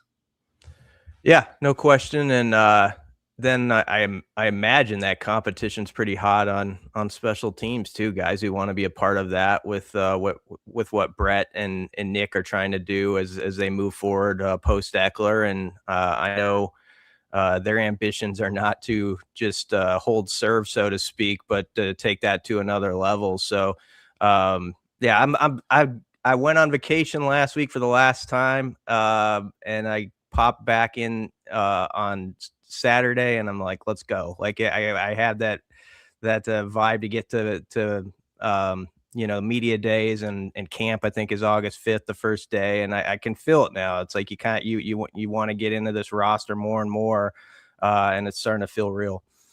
BC, you're talking about the safeties in the secondary and guys stepping up and liking a lot of the options, but not necessarily having specific answers at some of those spots. Is that the group you would single out as having sort of the most of that dynamic, or where else on the team do you look at and say, I mean, I'm sure we'll get to running backs here in a second. I would imagine that's in the conversation as well. But where do you look at it and you say, hey, like some of the pieces, don't feel like we know a lot.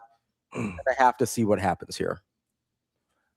I always would probably bring up the defensive line first, and it's not said in a pessimistic way or a way that it's going to be what it was. I think they're getting strong teaching from Corey Brown and Roy Manning, and Rob Orch knows what he wants to do there. And there's certain pieces I think they even added through the portal to the D-line and edges that this staff, I think, sees how they can fit maybe better than some people on the outside do or would give credit to. Now that'll have to be proven, but like, everything I've heard about, let's just take like Anthony Jones as an edge defender. It's been nothing but good stuff whenever his name comes up from anybody. I know he got mentioned last night, but like all the coaches have just said, that's a guy who, hit the ground running, has brought maturity to that room. I think he's probably good for, Winery and Petchak as they try to take their games up. But to your question, Ravi, that's the position group where you can't say for sure exactly what they're going to be. Like, you're really fascinated to see what Riley Van Poppel does now. Like, with new coaching every day and a new scheme and some new tweaks that he's being asked to do. What does Jasir Whittington bring to the table? Like, he's gotten rave reviews throughout the spring. But he's at this point played about 300 snaps in his college career, something like that. So he hasn't played a ton. And then Owen Stoudemire has kind of gone through some injuries and dealt with some things. And so as I go through that group of guys, there's reason to be hopeful about it and think they can really take a step here. And there's also like a reason why, to your question, they might be the first group someone would bring up. Yeah, it's fascinating because I don't want to run and be the great defender, but so I'll just say this on a couple things. I watched Stoudemire work out with Tyson Terry the other day with Uncle Aaron and really getting some good work in. I like his frame. I like Whittington's work ethic. I agree on Jones. We forgot about him because he was busy being a father during the spring game, and so we kind of his absence kind of flew under the radar with that defensive group during the spring game. And I'll say this. I think, and this is an open discussion. I think I'm not going to get into better or worse. I'll just talk fit. Coaching fit. If I was going to rank the biggest impact of guys on the roster versus the coaching fit, there's no greater disparity, in my opinion, than the defensive line. I would go defensive line. I would go defensive coordinator. Then I would go secondary. But secondary is also in with the defensive coordinator in terms of just philosophy, right? Where I think going from Yelk to the teaching of, and again, it's one NFL guy going to another from Butler to Yelk, but very different styles because Butler was so bright, like extremely bright. But if I'm just talking fit, how you could change the room, I think I would rank them in that order. Defensive line, just from commanding the room and fit, should be, I don't know how good, right? Because everybody's really, really skeptical. But I will say this, and I feel really, really, really good about saying it. It's a dramatically different room, even though there are a lot of the same guys. No, that makes sense to me. Fit matters. Tollefson and Brown, fit matters. Well, I just think back to spring, and each coach took their turn at the podium, and it's only like a 10-minute deal, and you don't want to make too much of it. But I was really struck with Corey Brown and Roy Manning when they got up there. It felt so like technique. It was all like driven by that. We're just going to get to the nuts and bolts of this stuff every day. It's going to build habits. Guys are being asked to do some different things, but it should be As much as it could be a challenge, it's also an opportunity for someone like a Van Poppel to go finish some more plays that maybe didn't happen in previous years. And I always remind people too, it doesn't mean this is going to happen for this guy because it happened for another guy. But D-line is one of those spots where a player can, to at least the outside eyes, I think, seem like for 3 or 4 years he's sort of stuck in the mud, or he's kind of like, is he making it to the next street light? Is he making that move? And then you see it like sometimes in college football, where especially at that spot, like it's like that 4th year or so, it's just different. And case in point, and he always gets brought up, and I almost hate to, it seems lazy, but like Ty Robinson's the most recent example that everybody can relate to, because Ty did some good stuff early in his Husker career. There's no question he made some plays, but people forget that after like his 3rd, 4th year, even there was definitely the conversation like, he hasn't quite taken off like he's, like it was supposed to be as that 4-star guy and all that stuff. That was very common discussion with Ty. And he stayed with it, and we saw his best football at the latter end of his career, as So I think when I just take a Van Poppel, I don't want to for sure just close the book on like this is what we know about this guy. But then you add to it what you're saying about the disparity and maybe the difference in how a change in coaching can affect a certain guy. He's a guy I'm really intrigued about. And I know he's a really accountable kid that takes everything to heart. He was very hard on himself, even like after last season, like he wanted more out of it. And so I'm fascinated, not just with like Corey Brown does with him, but those other guys, Tollefson, all those guys who are working behind the scenes, I think are good for a player like that, who is definitely has the mindset that he wants to take the teaching and just get a little bit better each day. I think we tend to forget, even we bring up Ty Robinson, and I was trying to find an example for you that wasn't that, because we go to that one a lot because it's pretty recent. We do. But we act like it wasn't until year 4 that Ndamukong Suh actually looked like a good football player. I just watched the defensive line ranking of top 10 or top 5 defensive players in Nebraska history, and Suh wasn't in the top 5. And the guy's point was he wasn't good till he was second half of junior year. He didn't do it long enough. Mm-hmm. I mean, as a redshirt sophomore, I couldn't. Well, BC, you remember, because I think you were just getting started. Like, weren't we getting ready to say bust? Yes. I don't know if it was bust, but those were my glory beat writer days. Yeah, so I know that era very well, and it is true. He did some stuff like his third. What he would have been like a 3rd-year sophomore. Yeah, and they had to have there was a come to Jesus moment. I have it right in front of me here, BC. As a redshirt sophomore, he had 1 sack, 6 tackles for loss, and 34 tackles. Yeah. That's okay. That's okay. Fine, right? And I mean, the comment section was killing the guy. He's like, because guys are like, oh, this is rage bait. He's trolling. He's like, guys, I'm just telling you, like, he just didn't do it. You've had guys in Nebraska that were good for 3 or 4 years. No, it would be hard to say he didn't have one of the greatest single season in the history of Nebraska defenders. I mean, Demario Williams would be in that discussion. Levante David would be in that discussion. But I understand to your point. I'm not saying I probably would have included him. Not. He's got to be included. But I'm saying his criteria, to your point, was he didn't do it long. No.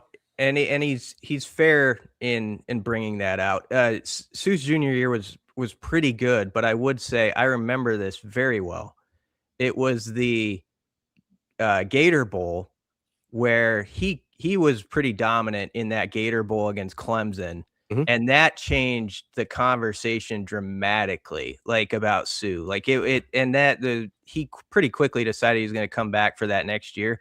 But it is true. Before that, like he was having a good season, but it was like that bowl game where it definitely was like, okay, it's going to take on something new now going forward. But that's the point of this. It does take time at that position sometimes, and that's why when people want to sometimes bury a certain guy, especially on the D line, like 3 years in, I'm like, well, that could be the case. That does happen with a lot of guys where they just sort of stay and they don't ever become that force they wanted to be, but there are definite examples throughout Husker football history and college football where it's about now when you see something different. And so that's something to at least just keep in the back of your mind as we head to fall camp. Yeah, and I just the only reason I bring that up is arguably not on that guy's list, obviously, but arguably the greatest defensive lineman and one of the greatest defenders in Nebraska history. Took 4 years or at least 3.5 before he really turned into the guy that we remember. I did want to stay on defensive line here for a second because DB was talking about sort of mentality amongst the coaching staff versus the position group, and we talk about Corey Brown a lot, and I think for good reason.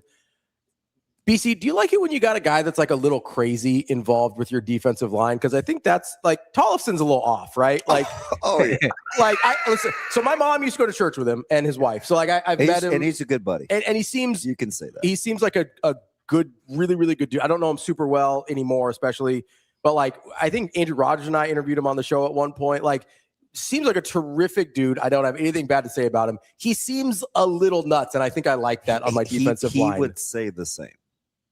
Yeah, I'll say this first off. I don't know Dave really, so I don't know him personally, but I can just speak to the idea of someone who had to earn everything he got as sort of an under the radar guy and built himself up into a pro career is going to get everybody's attention just on that alone. It's just like somebody like that walks in and you're like, okay, here's someone who was in my shoes, and in fact, in some respects, was probably started lower on the ladder, like, and had to climb to where he is. And yeah, I think he's great for him. And I know that like during the bowl game prep, although that game didn't go how Nebraska wanted it to, and it was a sort of a tough challenge that was thrown in front of them, and they were, I think, trying to switch their defensive identity even like in process there. But I know that Tollefson was a huge hit with the guys, just like how in the weeds he could get, or like into the details, I should say, the toolbox of what it takes to be a D-line and just the stuff that builds habits and all that. BC, let me ask you about the addition of Tikey in the backfield. People will speculate what it means, what it doesn't mean. Charges against Mekhi Nelson were dropped. I probably know that situation better than most, so I won't ask you about necessarily the outcome as much as flyer, depth, style of running.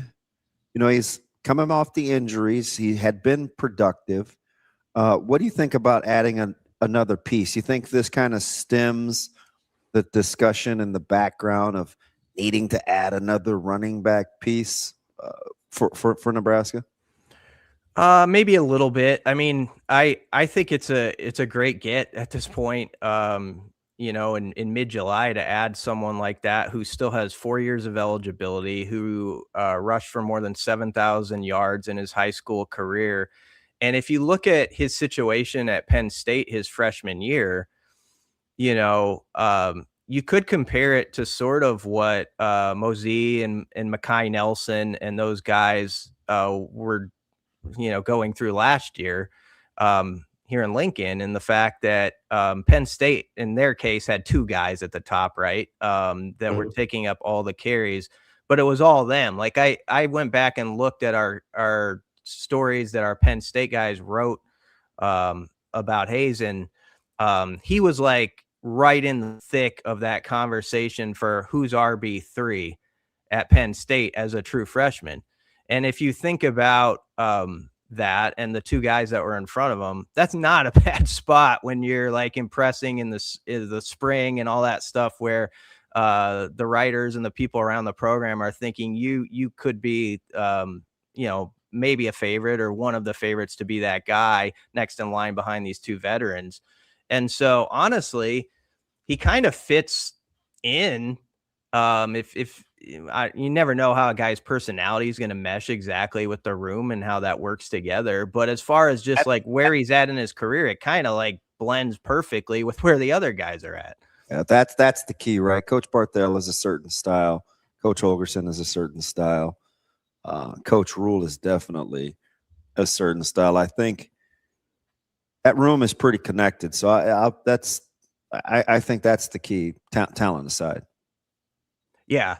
I mean, and there's workers in that room. There's no doubt about it. There's guys, every one of them has said, Emmett, it's always been said with his storyline, and it's true. I don't know if I've met someone with more of a chip on his shoulder that just carried that like through his college career than Emmett Johnson and used it to his benefit. Some guys that can be something I think that waylays you, but in Emmett's case, it boosted him. There's no doubt about it. That was fuel. And I think the other guys have taken to that and have that sort of drive. And, if you want to go by recruiting rankings and stuff like that, feel like they were maybe not given their due in that respect. And so that's going to be the key for the newcomer here. Tyke is, having that sort of mindset, like, I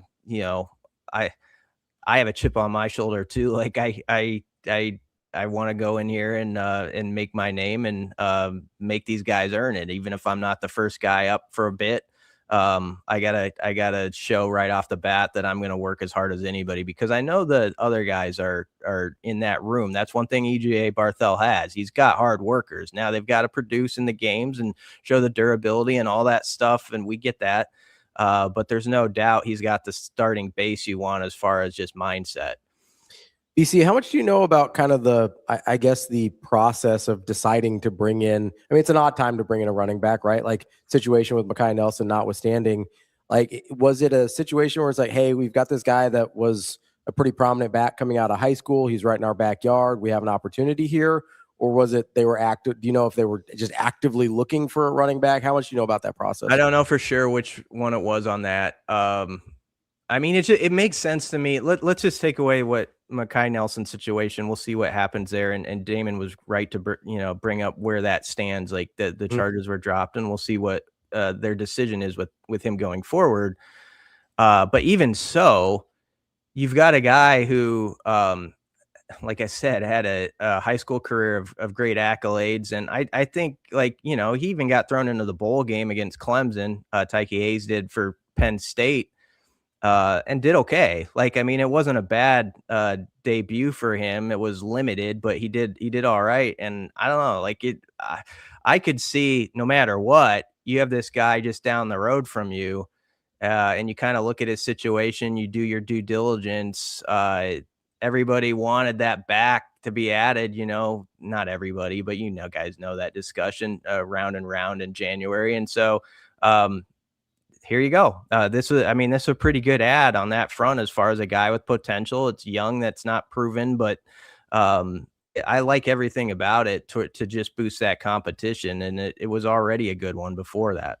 For the level of importance for this team in 2026, high, somewhere in the middle of the pack, do it on the field, like the level of the camaraderie within those rooms, right? The quarterback room, competitive, clearly tight-knit. The running back room is competitive, pretty tight-knit. The wide receiver room, extremely competitive, pretty tight-knit. O-line, you just go down the list. The defensive backs room, where I just get the sense you're only really capable of special things happening when you can be other-centered like that. You think that's over or understated with this team going into 2026? Understated. You've got to have it. You've got to have, especially in this era, it's not just Nebraska, it's everywhere. You've got to have guys that you bring in from the portal or wherever, where it's like, okay, he's football. He's all about football. He wasn't just good at it in high school because he was a better athlete till he was 17 or 18 years old, and that's it. And he doesn't want to do the extra. He actually loves this game and wants to have that sort of drive. Caleb said it last night in his interview. Like we do the hard things every day. And I know you've said that before. This is a program where they do pride themselves on how hard they make it, and you've got to be a tough-minded guy to get through it all. And so I just don't think it's going to fly if you don't mesh, to your point that you're making with that question, with how you're blending the guys who are like in their second or third year in the program, and like your Anthony Jones, your Owen Chambliss. They got to be of that mindset. Like, I like the fact that at least, and we'll see where it goes in the games, but with Owen Chambliss, like, I know he was dealing with like a toe injury or something of that sort, and like he wanted to practice. I remember Matt Rule saying, even like with it, like that's a guy who's already probably got a certain role built within this team, and yet he wants to get out there. Anthony Jones, I think, was kind of like that to his new teammates. And so to me, that's a really big deal, how rooms merge together. And so that's what you're looking for in this running back situation, is a guy who's going to come in and want to be part of that type of thinking. We're in it as one sort of deal. And I do think on the surface, it seems like that's probably a strength of this team, that they've got a lot of that working for them in different position groups. BC, as you mentioned earlier, you said you kind of took your last days off, your last vacation. What's it look like now as you start to prep for the season? Where are you looking first?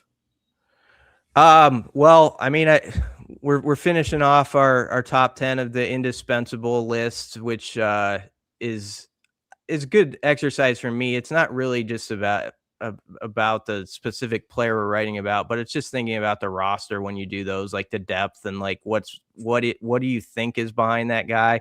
It's become harder to do, honestly, now in this era where guys are new to the program, so you don't know exactly what everyone brings to the table.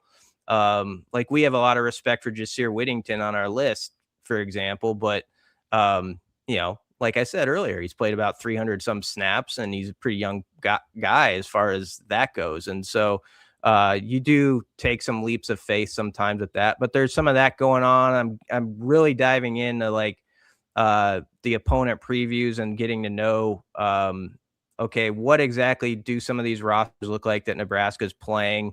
Now that the dust has settled, so to speak, this is who they are and what they're bringing to the table this season. Kind of what writers around those teams have said. We'll have a lot of that stuff. And so, yeah, I think this is the fun part. It's like, I understand why some people kind of put it in the distance. And we had some good distractions here too, with basketball and other sports, with baseball and softball doing well. That was great. But people are going to start to feel it here in the next week or so, I think, as we work toward media days. You get that itch to, like,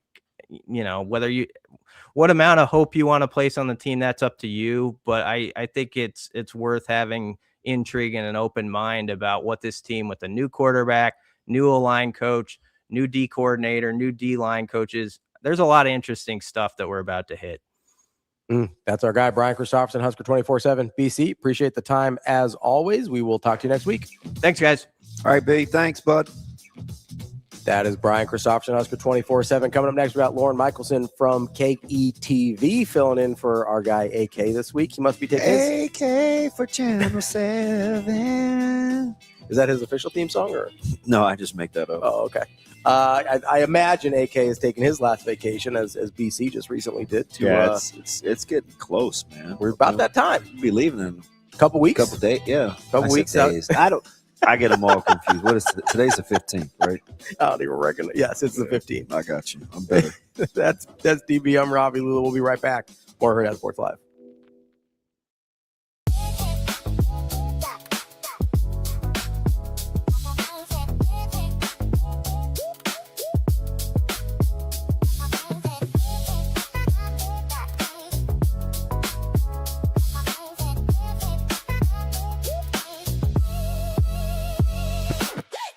Everyone's talking about peptides.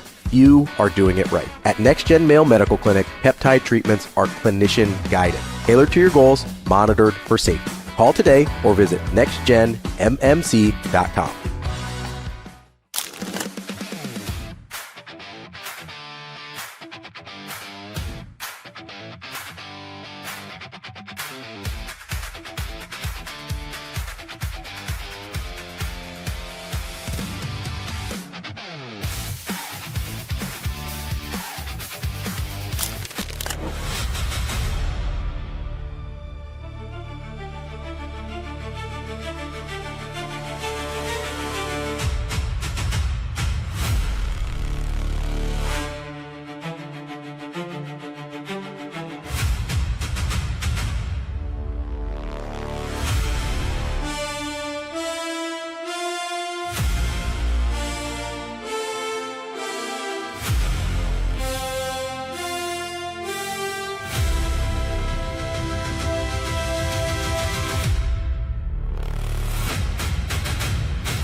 want to talk about your wife a little bit. Like, she's the head women's wrestling coach at Midland.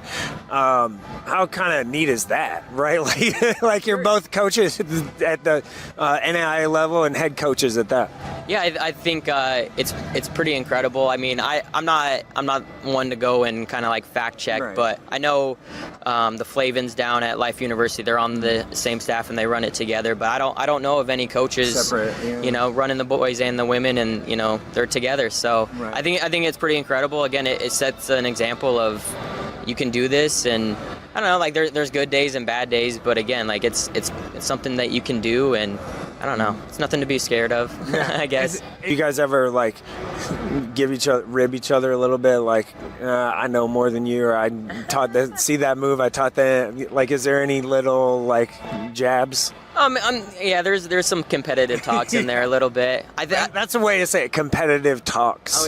Oh yeah. I think hindsight, we'd love to be on the same staff. I think that's our goal. Like at the end of the day, I mean, we can run the two programs like separate, but initially that was my plan when I did come to Midland. Circumstances just changed, and I took over the men's program, and here we are.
You're listening to Hurrdat Sports Live.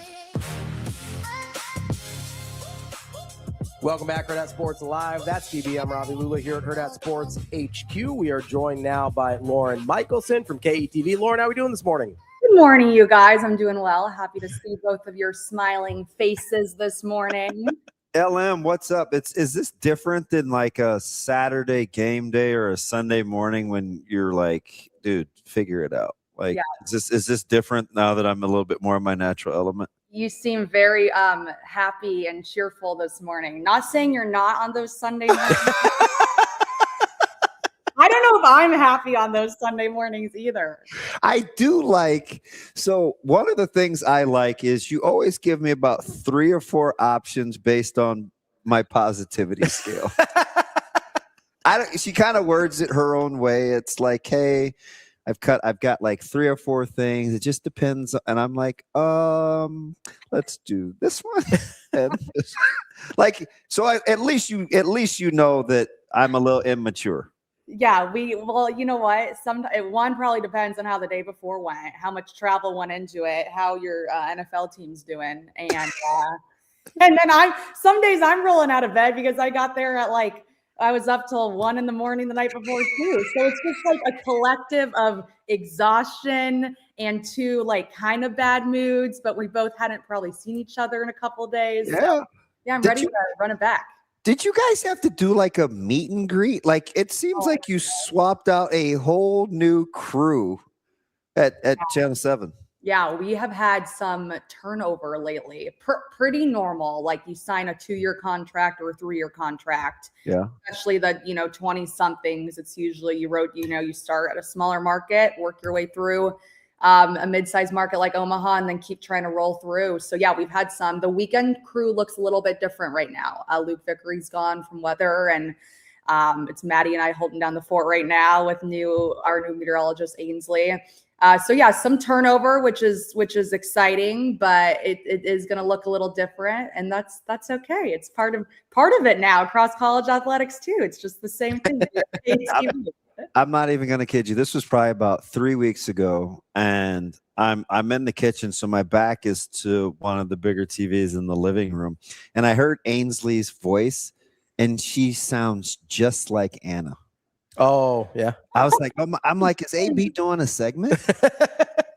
And I turned around, I was like, wait a minute. She dabbles in weather. It's uncanny. It's uncanny. Would you kind of agree? Like, yeah, sounds just like voice. They both have a deeper voice. I actually That's crazy. That's funny. Well, you have to tell her to tune into the new Weekend Met. Anna will take some of my yoga classes in the mornings. You guys, I have to let her know next time I see her. When are you? I always feel bad interrupting those because that's either usually where you're coming from or going to on Sundays. And I was like, I think I screwed this whole thing up. Yeah, because I like to be done in the mornings. Yeah, that's fine. I'm just either waking up even earlier or staying and running out of there later. But you can make it up to me by getting yourself to a mat one of these Sunday mornings. Oh, fine. Hey, you know who I need to send there is flipping Micah because that dude needs to learn. He needs some flexibility. I really think like the best. And maybe it'll help his temperament. I was going to say, you little... want him to have more emotional flexibility. Hey, the mindset shift that yoga can do works wonders. I actually think yoga is something all athletes should practice. So yeah, get them in the door. We're happy to have them. I actually agree. I used to put together yoga programs when I was doing strength and conditioning for basketball. I made all my basketball players do it. Yeah, I just think being flexible is part of it. So Lauren, did you get any gear last night at the Supernovas deal? Like, I was not there. We had a news team there actually. So that's a big deal. It's pretty cool. Well, you look at like this, it's the off season right now for a lot of teams. And, for us, it's like, we're trying to find the stories and figure out how we're going to fill shows. And I applaud our two professional volleyball teams here in town because their marketing teams and their communications teams have been on it in terms of reaching out to us, scheduling interviews. Love Nebraska had their media day in a sense with their roster reveal on Monday. Supernovas had their whole deal last night with the gear sale and kind of like a fun fan fest situation. So they're keeping us busy, and there's a lot to talk about when you look at volleyball as a whole across the state right now, but just what those two teams are doing is very cool as well. Lauren, I just want to give you a little piece of advice real quick in terms of dealing with DB. I know we were talking about that earlier. Why? The easiest thing to do is just bully him. Just bully. She does end up taking control. I skip the niceties. You just bully him. You can beat him into submission. It'll work. I promise. I will remember that in a couple of weeks when I'm cranky because I'm missing yoga and have been up for multiple hours and Damon's late showing up at the studio. Okay. 9. Rarely late. 9:15. It's fine.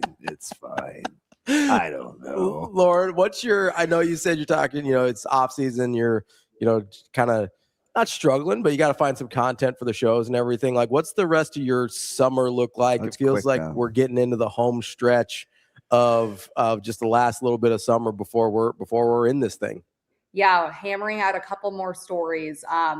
Yesterday, I had a long, lengthy sit down with Creighton's new head coach, Alan Huss, he is just awesome. Like hearing him, he reminds me a little bit of Mac. He's obviously got some Dana Altman in him, but he's definitely his own person. And hearing him speak about the roster and break down all of these guys is fascinating because, I kind of went through at least some of the 3 big transfers I wanted to touch on and then a couple returners. And he's so thoughtful with the way in which he describes, one, their style of play, what they bring to this team, but he's also very candid on like what these guys need to do and work on and what went wrong last year that he's really trying to hone in on during the second half of the summer right now. So did that yesterday. We'll be editing all of that today. It airs tomorrow. And then a couple just like fun shoots. We're doing like a Creighton soccer shoot today where they're going to have me kick some PKs. So I'm just praying I don't whiff it a million times, fall on my butt. That would be, I don't know. This is going to be an experience. That's today. Are you left or right foot? I'm right-footed. Yeah. Okay. All right.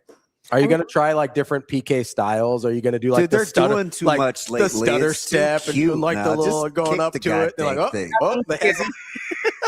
Nothing cute. No one wants to see this. I haven't touched a soccer ball since I was a sophomore in high school, actually. but Coach Torres is going to stand next to me and he's just going to coach me up. And I mean, he's a genius when it comes to, and he's super good natured. You know what I mean? Like, he's like a good dude. I got to get back to Huss though, because he's fascinating. Because you said something I think is spot on, where he's got a little Altman in him. You know, Altman had kind of that dry sense of humor, and he just kind of tell it to you, and you're like, ooh, that kind of hurts, but it's true. But then you watch like his teams at High Point and kind of how he wants them to play. Because what have we heard? A little more swagger, pretty confident, getting downhill, like not timid, like all the things that kind of held them back a little bit last year. It's fascinating to watch that fit with his kind of his straightforward, truth-telling kind of personality, right? Like, that's going to be interesting because High Point, those guys had freedom to play. Like, they got to kind of do their thing, and I think that's what he wants these guys to do, right? Yeah, absolutely. Well, I'll start with I had met him a few times, but never in just like a one-on-one situation. So we're just kind of small talking while our cameras were being mic'd up and everything with us. And he's like, where are you from? And I made a cardinal sin in terms of where he's from. And I said, I was from Kansas City. I'm from Overland Park, Kansas. Coach Huss is from Kansas City. And he let me hear it right away. And I'm like, oh, never going to make. So around him, yeah, I am from the Overland Park, Kansas, and nothing else.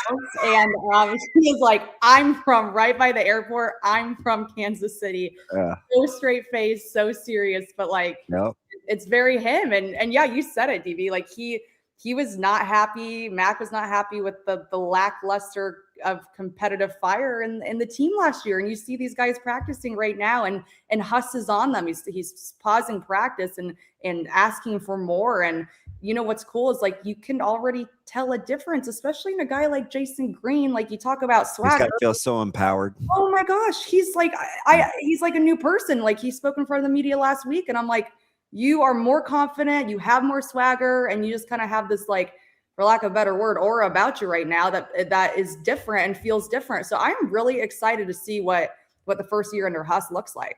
Yeah, I think the one thing that I keep thinking about, is I think everyone forgets that Jackson McAndrew didn't play last year. Yep. And that very well his progress is very well pivotal. Might have been their best player last year, probably need him to be their best player this year. He's one of the most talented for sure. And I think that's the thing I just keep coming back to. I'm like thinking about all the newcomers. I was like, Jackson McAndrew kind of falls in that category.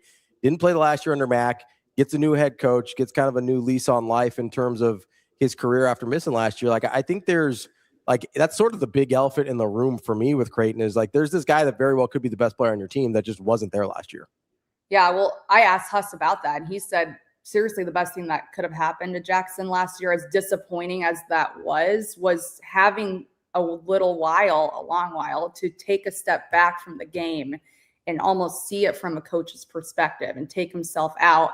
You know, you really get a different glimpse when you're forced to slow down. And we kind of saw that, switching gears for a second, but like Jordan Larson just told me on Monday, like, everyone's kind of, why'd she say she was going to retire? And then now she's back. And, she took a pause from the game. She stepped away and learned more about her body and her mind and what it takes to recover at almost 40 years old. Well, Jackson saw that from a different glimpse too. Like, he got to slow down for a little bit and really see the game through a different lens. And sometimes that can really be the best thing for an athlete, whether you're towards the end of your career or just getting started in the middle of it. Let me ask you something. I was talking to Ravi about and CHRISTOPHERSON about varying degrees of just new coaches, right? Because we kind of fall into this, well, we look at these position groups and we try to base it on last year. I try to look at the position groups and base it on like a new voice or a new coaching perspective. So I'll give you three groups and you think which one will see the greatest variance in. I'll give you Corey Brown with the D-line, Orich with the defense in its totality, or Yelk with the guys on the back end. Who do you think we see the most? Because a lot of the same guys, but much different styles between the three. I if you're asking like where we're going to see the most growth and change, like I really think they needed someone to come in and really overhaul this defensive line. And I'm really excited for the experience and the size Nebraska has in their defensive line room, but also like what experience Brown brings. Yeah. And there seems to be just a different kind of mindset in that room right now of like an understanding.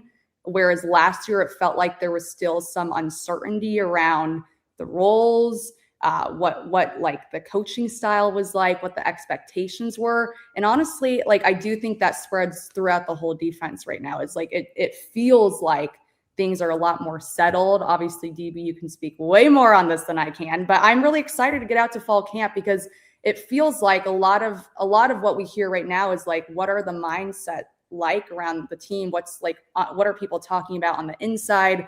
And it seems like things feel a lot more steady and a lot less focused on outside noise. And it seems like despite how tough the schedule is and all these things and everyone has opinions, like internally things are trending the right way right now, especially on the defensive side. How much we're talking about sort of mentality and stuff. And I think a lot of people get a little, especially around here, they get a little jaded about talking about, well, you get the same guys and just talking about how much that mentality change actually can make a difference. Like when you're looking at it and you're saying, hey, we've got a lot of the same cast of characters, you got a few new pieces here and there. How much do you believe in just the change of the voice and the change of the attitude or mentality of a room with the same players changing outcomes? Yeah, I think sometimes all you need is one person to spark the difference. Like when it comes to the day-to-day grind of college football, especially when you are a team that has, I mean, you can say every team across the college football landscape is under a microscope, but no one can argue that Nebraska football is under an even bigger one because of the history and the legacy, right? So having a fresh voice can be a really good thing. It can also not be a good thing. But I think in this sense, this season, Matt Rule's been here now. He knows what's going on. Your head man knows how to feed that to his coaches. And I think this year they needed something new. And I think they needed something new on defense for sure. And I think the experience with Orich and what he brings and just kind of also that like freedom, that swagger is going to be a really good thing. So I'm excited. It's hard to know for sure, but I think in the terms of this season, Nebraska needed some new voices and it's going to trickle down hopefully in a positive way. Fantastic. That's Lauren Michelson, KETV Channel 7 here in Omaha. Lauren, appreciate the time. Great stuff. And we will talk to you soon. Oh, wait, I got one more. Okay. One more little one, LM, just because I have a hard time staying on topic. Did you watch any of the All-Star game? I have a sad relationship with baseball right now, Damon. I am a Royals fan. You got to see Witt and some key at bat, though. It was great. It's fine. Like the pitching across the board was great. Like Cags on Home Run Derby was fun. It doesn't matter because the Royals are the worst team in baseball. I'm sorry. I have a sad relationship with baseball. I just wondered because I know you like to kind of get things going, and I was like, at what point are we losing the audience when we're not playing any baseball? Like I'm as big a Ray Charles fan as there is, and I'm like, okay, you guys, there was this break, then there was this break, then there was this break. And I'm like, they're rolling. Baseball was rolling the dice. Yeah. I think with staying connected. I agree. But I mean, it's fine. I don't really know what to say because I'm really bitter about it right now. Okay. So at least you're happy that your Chiefs may be like one of the comeback teams of the year, though. I really hope so. I was just having this conversation. I'm kind of just trying to shut my mouth right now and keep my fandom at bay because I'm a sad Royals fan. You know what? The Chiefs, it can't be worse than it was last year. So I'm going to just believe that. I think Mahomes is truly healthier right now and is going to be fine once the season begins. There's things I'm excited about. Hey, I'm excited just about the future. I love seeing Emmett Johnson's like working their social media. Like their Chiefs marketing and social team knows Nebraska fans are going to engage with everything with that guy. And he is all over their social media. And how cool is that? So maybe we take a pause there and think of the future a little bit, because I am quite nervous. And you're going to be, you should be really good defensively. I think defensively it's going to be great. I worry about the receiving core. I think the offensive line is actually in a good spot too. Excited for Walker, worried about Travis Kelce, but I think Mahomes is pissed off and excited to be out there and get back to work. So I think a mad Mahomes is a great Mahomes, and I'm ready to see them go. Oh, well, how about a level-headed Chiefs fan? How There about you go. that? I haven't met a lot of them. That's interesting. That's good. I watch Chiefs games with Ben McLaughlin, so I don't know anything about the whole level-headed thing. That guy stays fired up. Well, it's different when you're in front of the TV watching everything unfold. That's the other Lauren, right? Not many people see that. That's okay. That's a good thing. Maybe that's why she was in a bad mood with you Sunday mornings. She just knew it wasn't going to go well last year. Yeah, pretty much, like perpetually. All right, Lauren, thank you. We appreciate it. Thanks, Lauren. Thanks, guys. Bye. That's Lauren Michelson from KETV. Let's take a quick break here. We will jump back in. You said you had some hoops hot takes you wanted to get to. Yeah, but I'm kind of stuck on this whole, it bugs me. And maybe this is just from experience, but I can't blame fans for not knowing what they don't know. But I think it's very, very, very undersold what new voices and new leadership do for some of the same people. That's why I asked the question. It's very undersold. That's why I asked the question. I mean, just clarity. Yeah.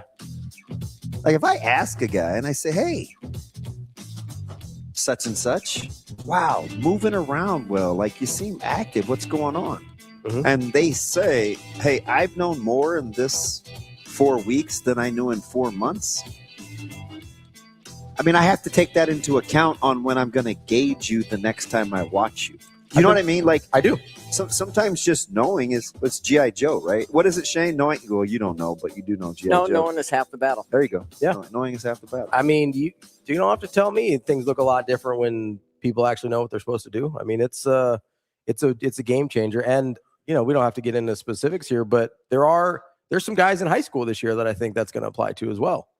Oh, that I'm really interested to see. Oh, I see. You know where I'm at. I see. You know where I'm at. So we'll I'm sure we'll talk about that at some point as well. But let's take a quick break here. That's DB. I'm Ravi. Lulla, more Hurrdat Sports Live coming up next.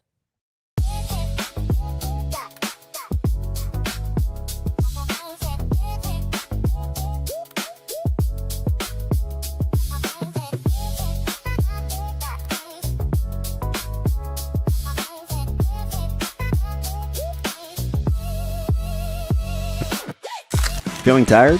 Foggy? Just off? At NextGen Male Medical Clinic, we offer hormone evaluations, peptides, supervised weight management for men and women.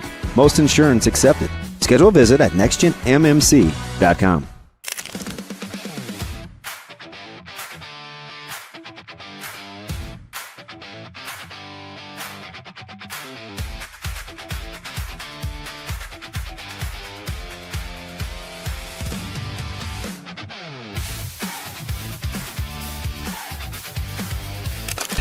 Yes, there's all the fun references, Gates, Arthur Bryant's, certainly in this coming episode, the Plaza, being here at the current, their stadium. That Negro Leagues Museum? The Negro League Museum. All those little touchstones are there, but there has been from the get-go, I think, a spirit of openness and enthusiasm and certainly chattiness with my character that feels unique to the places we had the opportunity to grow up and the circle of people we got to grow up around. And I'd like to think that they feel that we from Kansas City feel well represented by the characters and by the characters that are from Kansas City, the characters that you met in Kansas, like Coach Beard, and Ted's kid and Ted's ex-wife, and there's a congeniality there that can sometimes be confused, even though it's kind and open as being innocent and maybe even naive, and yet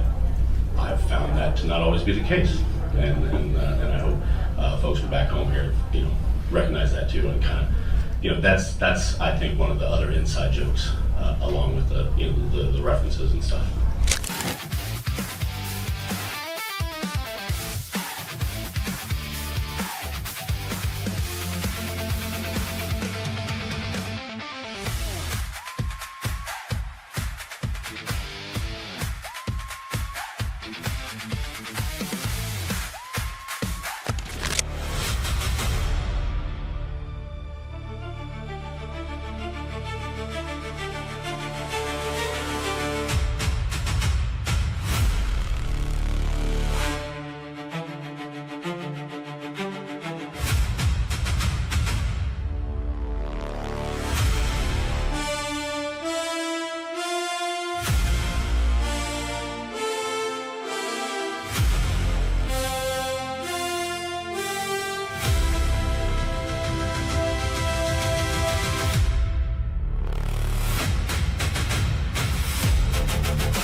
You're listening to Hurrdat Sports Live.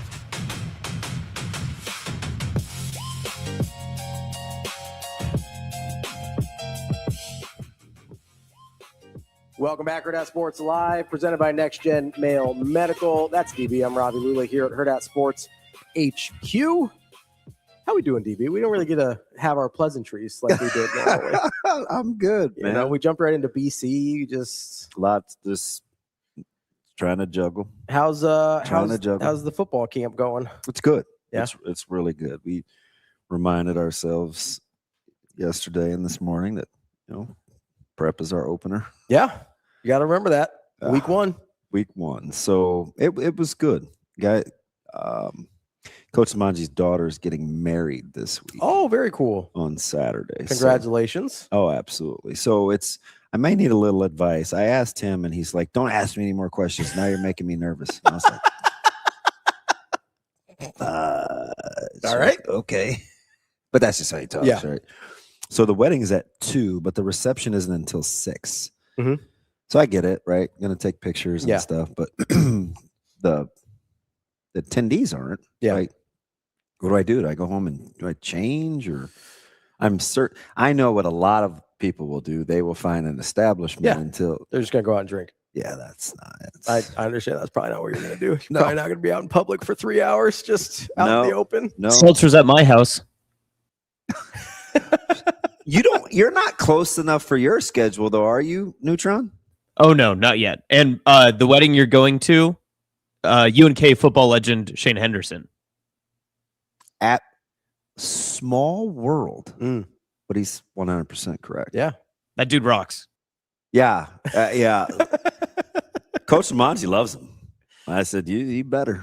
That's a ringing endorsement. Yeah. Fast and violent hands, by the way. He's a defensive lineman. Yeah, I understand. Never mind. A dude can't talk football on a sports show. I needed some context. I was gonna say that's probably not like first on my list when I'm talking about like potential like spouses. Yeah. Right. It's timing. Fast and violent hands might not be pretty. It's the opposite of what I'm looking for. Why? Yes. Maybe I'll protect her. But no, it's good. We'll go. We've got one more good day tomorrow, and then they'll be off. I assume they're different locations, the reception and the Correct. wedding. Yeah. Yeah. Well, that's a lot of people are doing that now, where they split them up a little bit. 4 hours is pretty aggressive, though. You think? Yeah. Usually it's like 2 or 3. Okay. Is in my experience. It's like you have a couple hours to do pictures, because 4 hours is a lot of time to fill if you're a guest. What is the wedding party doing for those 4 hours? You said pictures. You're not taking pictures for 4 hours. They're probably doing like a party bus or so in my experience, when I've been in wedding parties, that it's been a big gap. You're like either on a party bus, you do like a little mini bar crawl or something like that. You do pictures and then you do that. So that would be my guess. Yeah, we did that, but it was 2 hours. 4 hours is... That's what I'm saying. 4 hours is aggressive. That's a lot. But you figure, okay, say the hour for the ceremony. Are they Catholic? Correct. So it might be like a 90-minute ceremony if they're doing the full liturgy. Oh. Okay. This is news to DB right now. And DB just figured something out. So the full Catholic wedding at 90 minutes might be a little high, but it's usually between an hour and a half on a full, if you're doing the full Catholic mass, which some people do, some people don't. I mean, it's Italian through and through. So it's probably the full Catholic mass, if I had to guess. So that gets you to like 3:30. Figure another hour and a half for the pictures. That gets you to 5. If they want to do anything else, that's the hour. But it is a really long time for guests. Personally, my move would probably be just show up for the reception. I know you probably don't have that option since it's Lamanji. But for me, if I'm just a normal ass guest there, I'm probably going to be like, hey, can I just be a normal ass guest? You look at me like... I don't think that's a ridiculous request. I mean, for real. Do you know the guy? Yes. Yeah. I mean, I don't, but I do. No, he said that. Yeah, he's not right. He's different. My move, if I wasn't in your shoes with that timeline, would be just go to the reception. Yeah, that's not an option. But yeah, that's gonna be tough for you. Honestly, you probably just go home. Yeah, he yesterday I knew it was something. We started over in the weight room. He turned the music off and we started over. And then today during Inside Run, we had to go over what we think Prep's going to do up front again. And we started the whole drill over again. And it's like, listen, man, we're in half rack. Hey, just a couple of eyes. We're just like, you got to stay on it. It's what it is. But we chalked it up to the wedding. You just gotta hop on board, man. It's like you gotta ride it out. It'll be all right. Yeah, you guys just gotta ride it out. 4 hours isn't it? 4 hours. This is why we don't wear blue. And I just 4 hours is an aggressive gap. Yeah. Austin and I were trying to figure out our. But otherwise, I'm hanging in there. We were game planning kind of what games we want to go to this fall for high school. Yeah. Because obviously I want to be at a lot of Millard North games. I want to be at a lot of West Side games, but we're also trying to figure out he's going to take me to 6 and 8 man football. Can we talk about TJ here real quick? What do you say here? Because this is a thing. This is kind of what I'm worried about.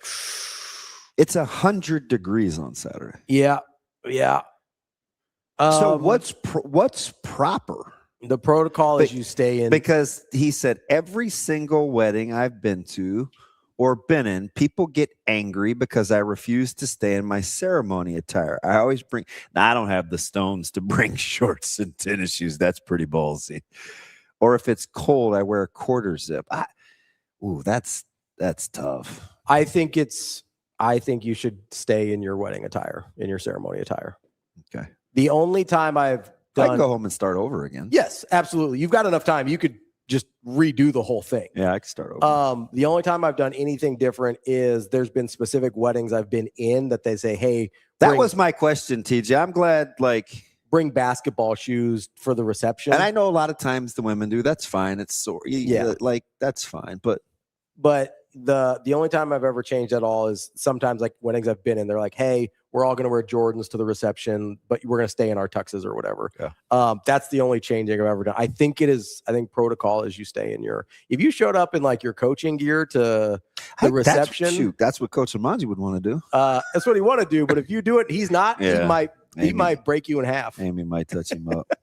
I don't think I would have cared, but I would have looked at you I wouldn't have said anything. I would have looked at you sideways though. Oh, really? If you were in the Natasha to kick you out. Really? Like if you showed up, okay. Like if you had you went to the ceremony, you had everything on, and then you showed up to the reception and you were in shorts and a polo, we would have been like, what is this? Natasha would have kicked you out.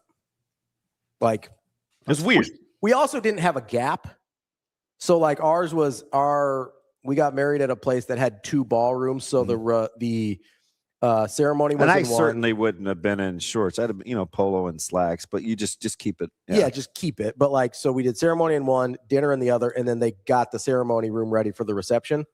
And it's not a foot. Hey, that thing banged my knees twice. Oh yeah, the little kneel pad thing. I was like, why is this here?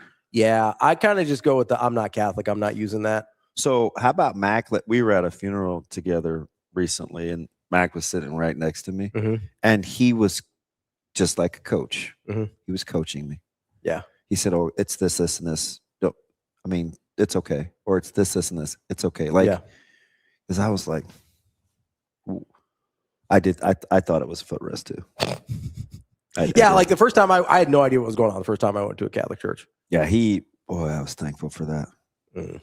Anyway, all right, Cormater, what are you talking about? What did he say? He said, "Ignore Ravi. He's wrong. You stay in attire until photos are done." No, that's what Ravi's encouraging. I think he's saying attire. He's saying like until you're. Oh, until like the wedding photos are done, but you're not in it, right? No. So that doesn't even apply. No. I'm saying you stay in attire the entire time. Yeah. You're there, like whatever you wear to the wedding, wear to the reception. I just was unless they explicitly tell you. Like I've been to like an active reception where it was like at a park or something. We were playing games and stuff, and they're like, "Hey, bring a change of clothes." Yeah, I just was like, "Hey, it was slacks and a polo." I wouldn't wear a polo; it'd be a dress shirt, but yeah. Like, so just stay in the I think, yeah. Look, if you want to wear shorts and a polo, I'm not. Shorts was never on the table. That's not it was. No, I'm just saying for TJ, if you want to wear shorts and a polo to the reception, just wear it to the wedding. If you're going to do it, just wear it. Just full send. So just do it. Would it have bothered Rach, or was it would have been you, or both? I think it might have. It would have bothered me for sure. I think it might have bothered her. What are you doing? It might have bothered me like, more than it bothered Natasha, but she would have been the one that kicked you out. I probably just would have like said some stuff under my breath.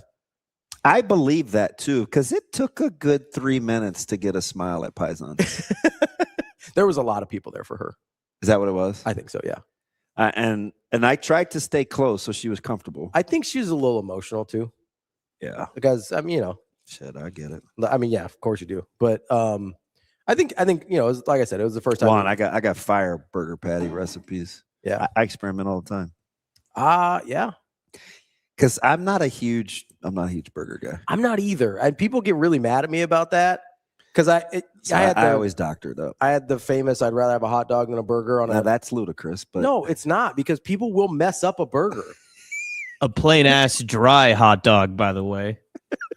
Not dry, just how's a hot dog dry? What do you mean dry? That's what he said. He said yesterday he would eat hot dogs by themselves, no bun, no condiments, nothing. Plain. I like plain hot dogs. I don't want dry hot dogs. I don't even know how you. That's would dry. make a dog dry.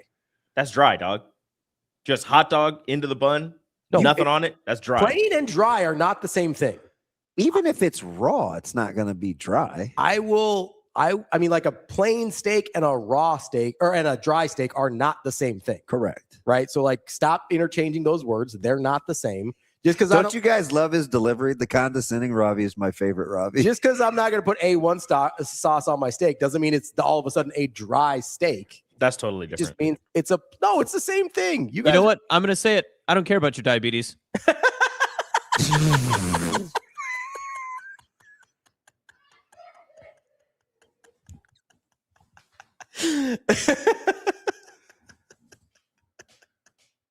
I did poke my finger with one of the needles before you got here. It's cold-blooded. At least you know where you stand. Yeah, no, it's fine. At least you know where you stand. I'm going to be standing right between him and Katie on their wedding day. I'm the officiant.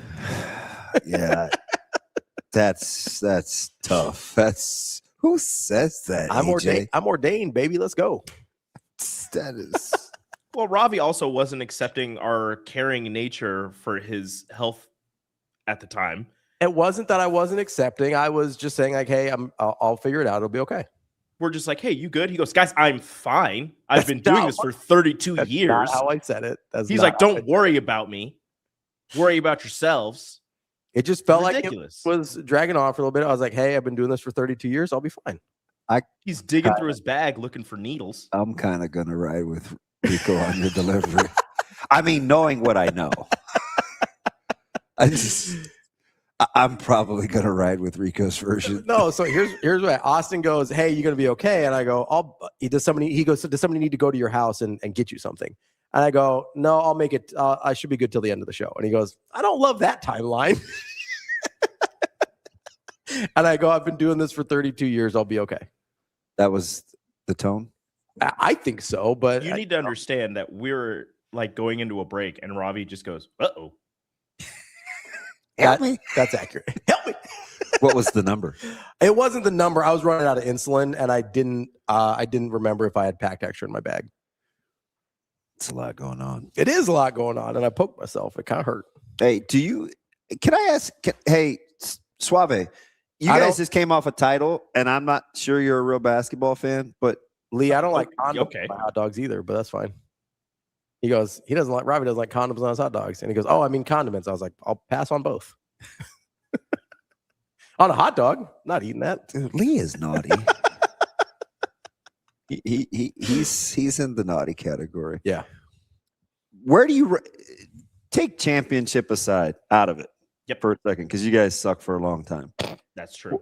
Where do you rank summer ball in level of importance? It's not. It becomes more important the worse you are. It's important for like the young players to play and for you to get eyes on them. But in terms of like the outcomes and like, oh, he scored 52 points in a summer league game, I don't care. What about you? I mean, 52 would be an astonishing number. Number aside. I think the worse you are, the more important it is to you. Because there's like if you're in the Knicks situation, for instance, or even in the Spurs situation, none of their good players are playing in Summer League, and no one that they drafted is probably going to make a huge impact on their team next year. So Summer League is not a big deal.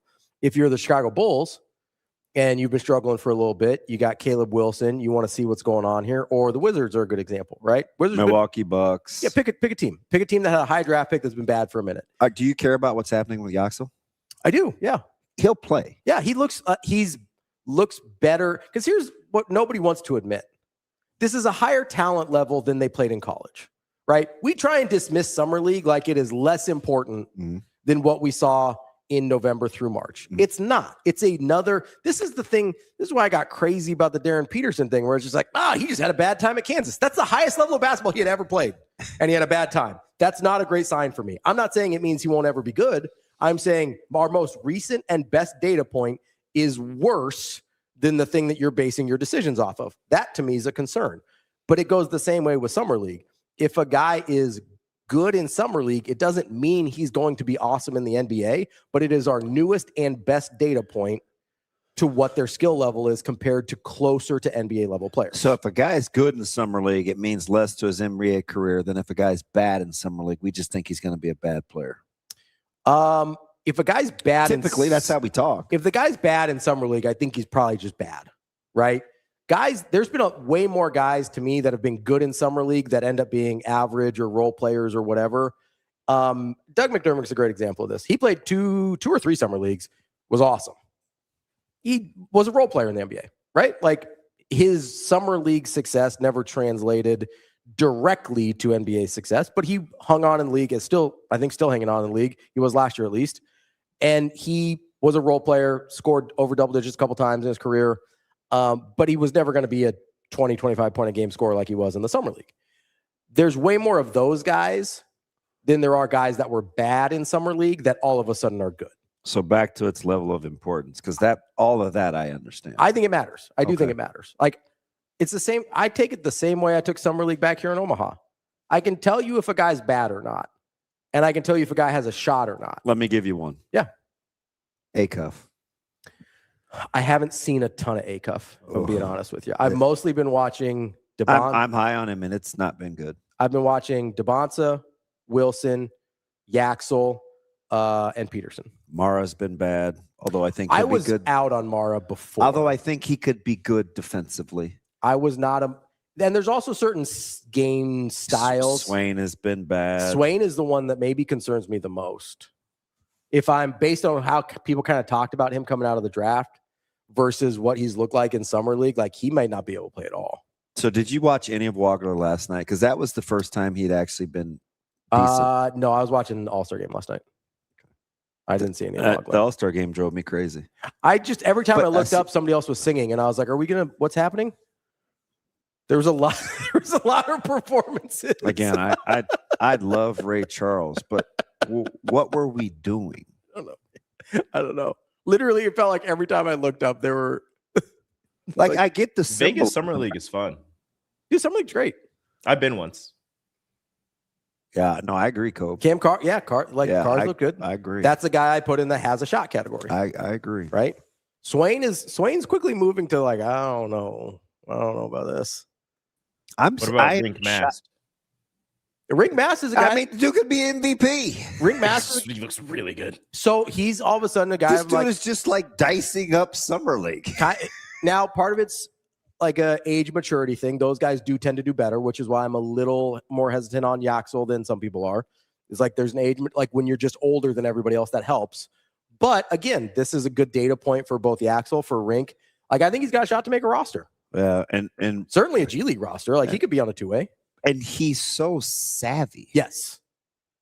Like that's a guy that somebody like he's just really savvy. Like a good team is going to look at Rink Mast and be like, I could get 8 minutes out of him. Yeah. Or hey, there's going to be a night where my star isn't like is on management or like a game load management or whatever. And yeah, I could get 18 minutes out of Rink Mast for a night. Like that's what he looks like to me, is a guy that you're like, hey, good teams will value what he brings to the table. Mm. Can somebody help me? How did we explain the kids on the bike and riding onto the field? Was that part of just the pastime last night for the All-Star game? Understand what was happening at all. What? No, it hasn't been online. I had to leave early. Like, did somebody break that down for me? I have no idea what happened there. I think they were doing it. So this is what I thought. And what happened to? I get they kicked Oh Boy out of Boys to Men, but why are they so bad? Like they butchered a heck of a philosophy, like the I Stand For and Jimmy V's today, and wasn't good. My guy was having like a one-man dance party. So I think, and Scott just brought it up on the bikes. So I think it was a Sandlot thing. Okay, that's okay. I get it. So because I saw the fireworks, the jerseys and so that's what I thought. That was the only thing that's the only thing I thought it had. So but Scott, so why did we do the whole autographs, taking the pictures? Like I don't know about that one. The stand and talk stuff. Because the players were doing the sparklers, and I was like, well, that kind of fits. I understand. Yeah. They just ad-libbed the rest. They must have. I liked the fireworks. That was the callback to the Sandlot that I appreciated. Because it kind of gave me those vibes. And I love that movie, but the rest of it, I was like, I don't really know what we're doing here. If they're doing a callback to the Sandlot, did they give the kids chew? Put them on a roller coaster? Just need a big dog. I was saying, where was the Mastiff? That's what I need. Yeah. Like, forget the bikes. Give me the dog. So I'm talking about the beast. At the end, but Scott, that's not what people remember. I would say I mean, I know that you had the autograph thing with James Earl Jones and whatever, but like I don't care about that on the. That's not the part that like I get the baseball. It was very loose. Yeah, maybe I'm just not creative. Smart might be smarter than me. Like Kenny, I think you mean high floor on Rink Mast. High floor, low ceiling. I think is what you mean. I think you switched it. I didn't. So T-Mac, I just figured they were staying. He said, "What about the random God Bless America rendition close to the end of the game?" I just figured they were staying with the Blessing America thing. There's a lot going on. There's a lot going on. I tried not to overthink it. It's all right, Kenny. I was just trying to make sure everybody understood what you meant. Okay. I think he's a guy that you look at and have a high floor on. No, the All-Star game was fine. I mean, there's a lot of interruptions, and I used to really love the All-Star game. How about Schneider and Roberts just talking like through 2 innings? I thought the All-Star game or the Home Run Derby was bad. Oh, just with talking to everybody? Dude. I kind of liked it when they're talking to Dylan Cease early, though. Like, I like it when they're talking to the pitchers. Did you, after you finally found where the Home Run Derby was? I knew where it was because every time I put out Netflix, it was like Home Run Derby. They talked through the whole thing. Yeah. Oh, you missed my Home Run Derby hot take yesterday. Oh, what was that? Steroids are back, baby. For whom? Did you see the forearms on Jordan Walker? He is a big guy, though. That's fine. Did you see where his forearm connected to his upper arm? I see. Now I'm worried because that's the one thing I like on my body. No, it's not these. It's not this part. It's this part. Yeah, that's really hard to develop, and it connected about halfway up his bicep. Do you know what it might be? The steroids. You're so loose with that. Listen. I'm not even saying he's cheating. It might be stuff that they haven't outlawed yet, which is fine. I don't care. Ravi wants him to be on steroids. Yeah, I'm pro steroids in baseball. I want. He's not mad at it. I want 550-foot home runs. I want 120 exit velos. I am pro steroids in baseball. I'm happy for him if he has found a loophole to exploit. Maybe he went to Next Gen. He's like, I need some of them peptides that my boys are on. So you want every ball hit over the green wall? I want in the Home Run Derby. I want every Home Run Derby to feel like 98 in Fenway. That was electric. There's no way. Come on, man. There's no way. I'm gonna find a still shot of this dude's forearms because also you see how casually he was swinging and that thing's going out 450. I love look how effortless this swing is, and I was like, you got a point there. I'm just saying there are two things that like red flag me in terms of just the swings themselves. But it's not like they put on this ridiculous display. I mean. It's individually, you're looking at some of those things and I'm going, it's a little something going on there.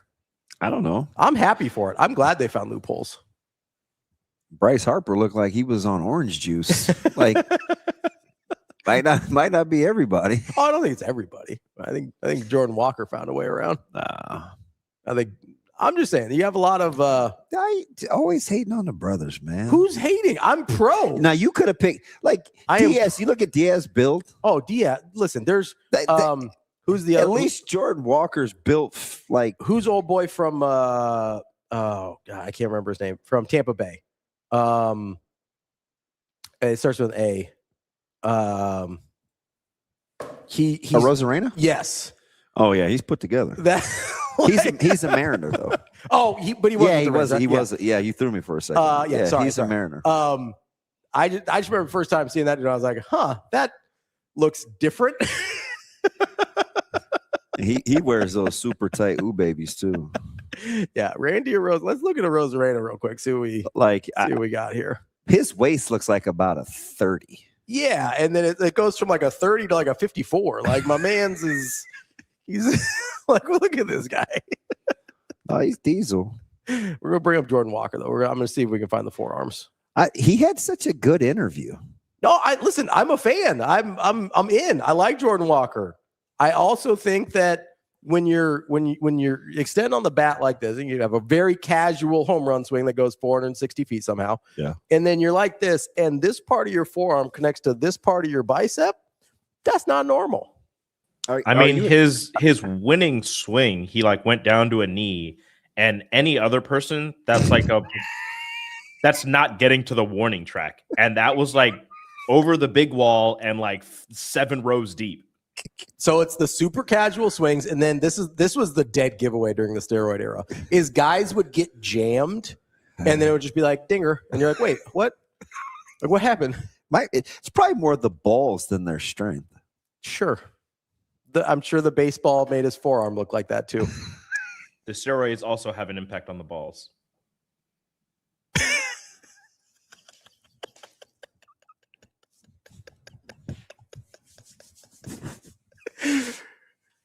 I'm using a very general term for performance enhancers. It might be legal. Yeah, Rico's naughty. What do you mean? Just unnecessary. I just want to be clear. This is not an indictment by any means. I'm pro whatever's happening with Jordan Walker. I want more of this in baseball. Late 90s baseball is like my favorite. It's fine. Griffey, McGuire, yeah, Sosa. but you use Griffey, and Griffey was famously pretty natural. Sure, that's fine. I'm not saying everybody's on it, but not everybody's got Griffey's talent either. You need a little extra help. I'm here for it. Yeah.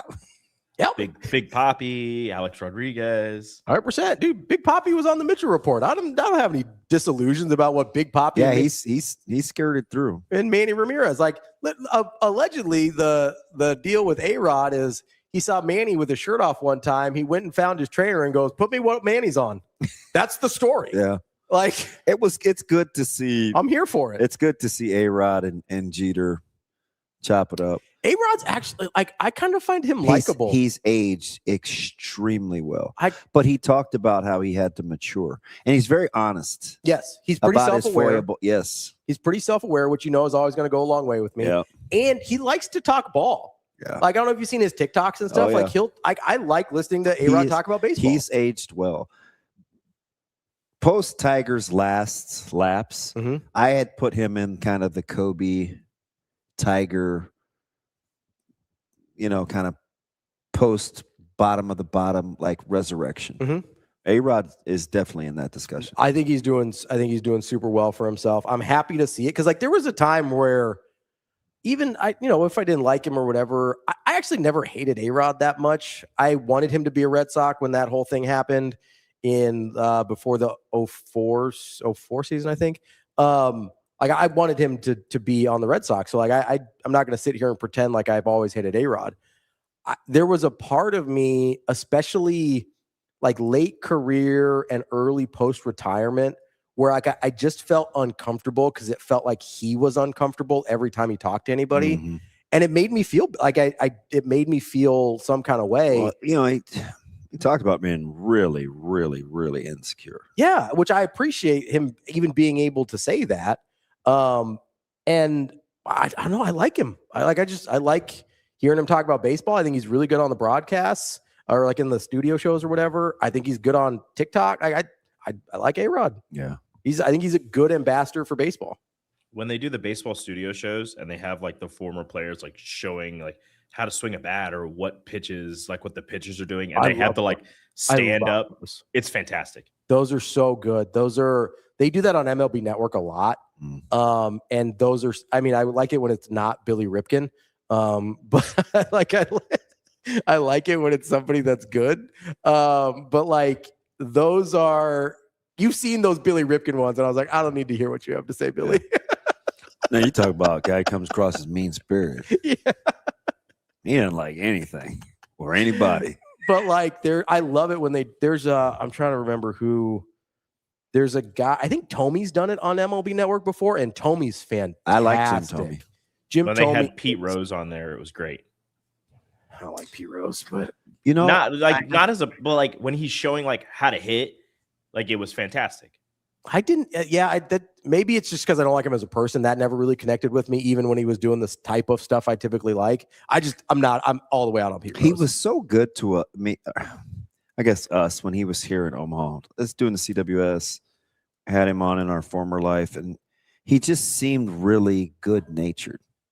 I don't know. Listen, I'm not running over catchers in the All-Star game. Well, yeah, I probably am.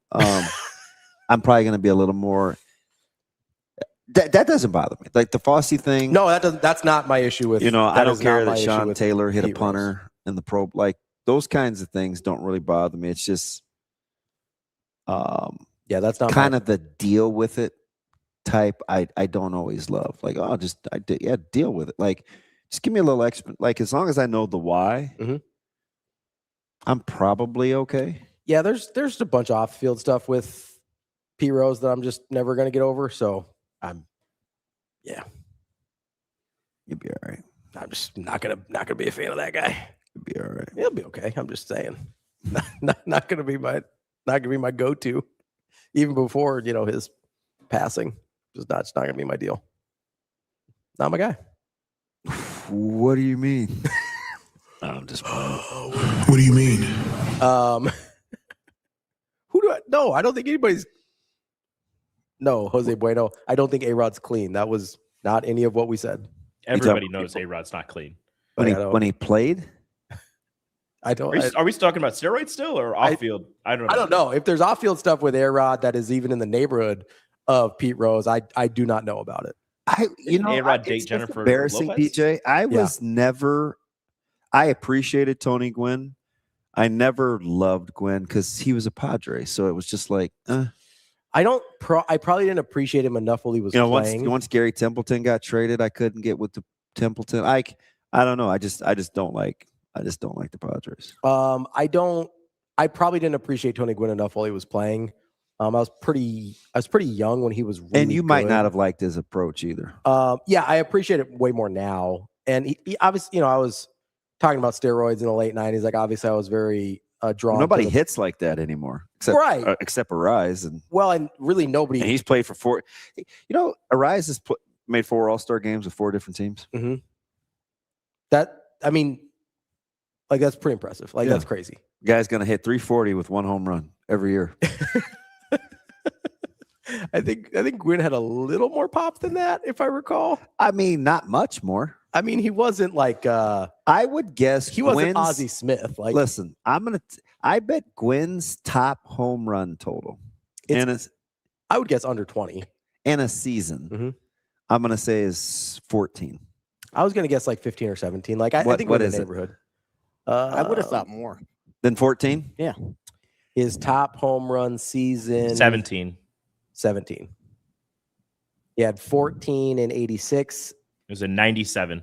Well, 17. Oh, it was. It might have been that good stuff. He had late 90s. He had a little power surge late. No, because that's when the Bunda got really. Yeah, I mean, he started to grow a little bit. He went 17, 16, 10 in back-to-back years, which were 3 of his top 5.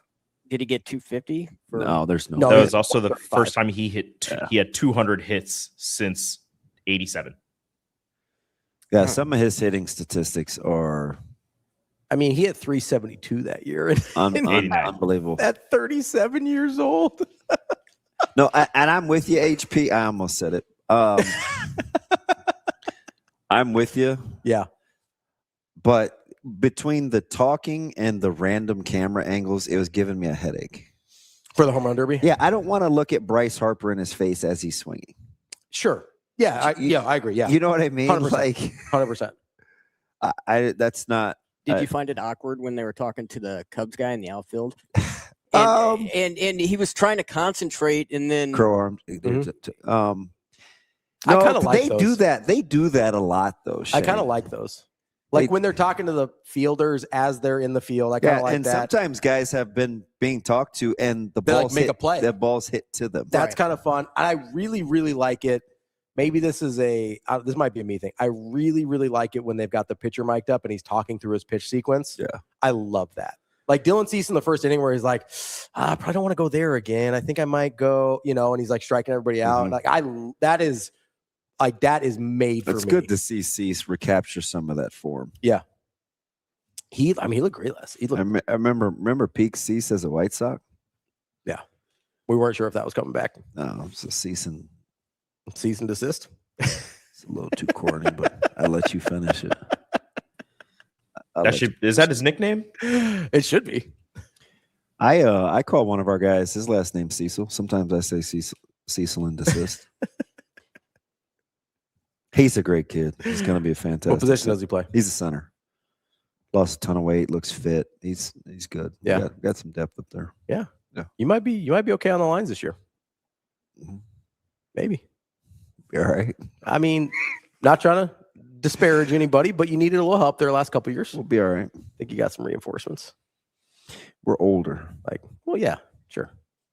The help. Luke Noonan. Any relation? Yes. It's David's son, Danny's uncle. Or Danny's It's nephew. his uncle. Yeah. Let's take a quick break here. We'll close out the show here in just a minute. There's your All-Star Game talk. Yeah, I was miffed. It was fun. It was fun. And I love baseball. And I watch regular season baseball. So I would rather watch regular season baseball than what I watched last night.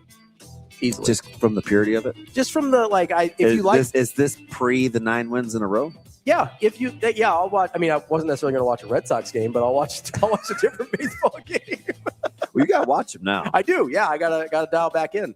You have till Friday. No, unless you get the random on Thursday. No, there's just one. It's Phillies and it's not Phillies. Phillies Nationals. Phillies Dodgers. It's not you guys, right? No, I think it's Phillies Nationals maybe on Thursday. It's just the one-off. Yeah, on Thursday.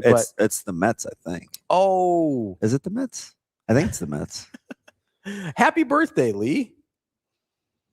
God, that's a lot of birthdays. Apparently, it's his birthday. Let's take a quick break here. Talking about Naughty Lee? Yes. Yeah. I believe relative of one of your former teammates. Yes. Yeah.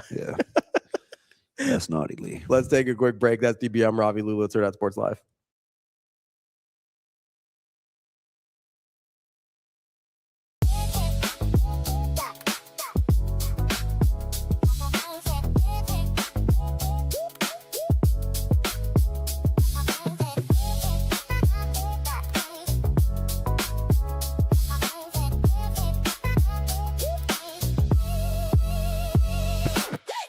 Feeling tired? Foggy?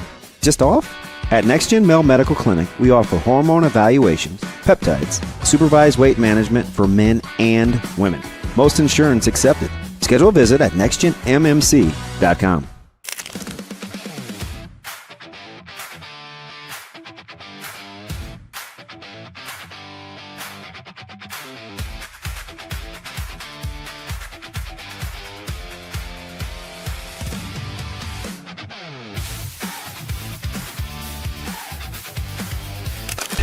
Yes, there's all the fun references. Gates, Arthur Bryant's, certainly in this coming episode, the Plaza, being here at the current, their stadium. That Negro Leagues Museum. The Negro League Museum. All those little touchstones are there, but there has been from the get-go, I think, a spirit of openness and enthusiasm and certainly chattiness with my character that feels unique to the places we had the opportunity to grow up and the circle of people we got to grow up around. And I'd like to think that they feel that we from Kansas City feel well represented by the characters and by the characters that are from Kansas City, the characters that you met in Kansas, like Coach Beard, and Ted's kid and Ted's ex-wife, and there's a congeniality there that can sometimes be confused, even though it's kind and open as being innocent and maybe even naive, and yet I've found that to not always be the case, and I hope folks from back home here recognize that too, and kind of that's I think one of the other inside jokes along with the references and stuff.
listening to Hurrdat Sports Live.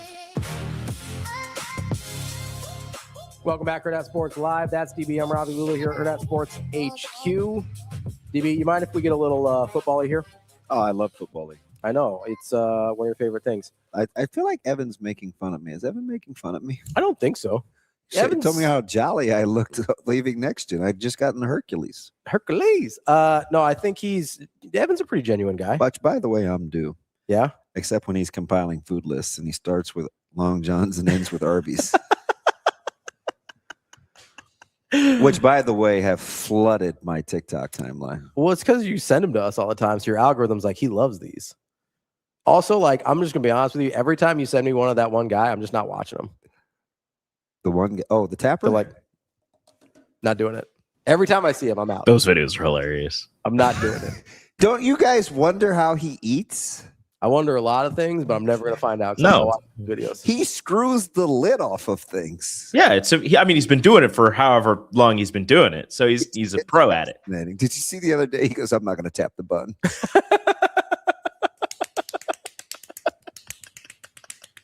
I mean, I'm glad it's so fast. It's incredible. I'm glad he's found a way to kind of deal with all his stuff. That's cool. It's just I'm not going to watch it. It's not for me. I can't believe you won't even give it a chance. I have. I gave the first couple of chances. I'm like, this is not for me. This isn't for me. All right. It's fine. Well, you'll watch the videos that Austin sends us. I try not to. Those are horrifying. Have you ever tried to eat with your elbows?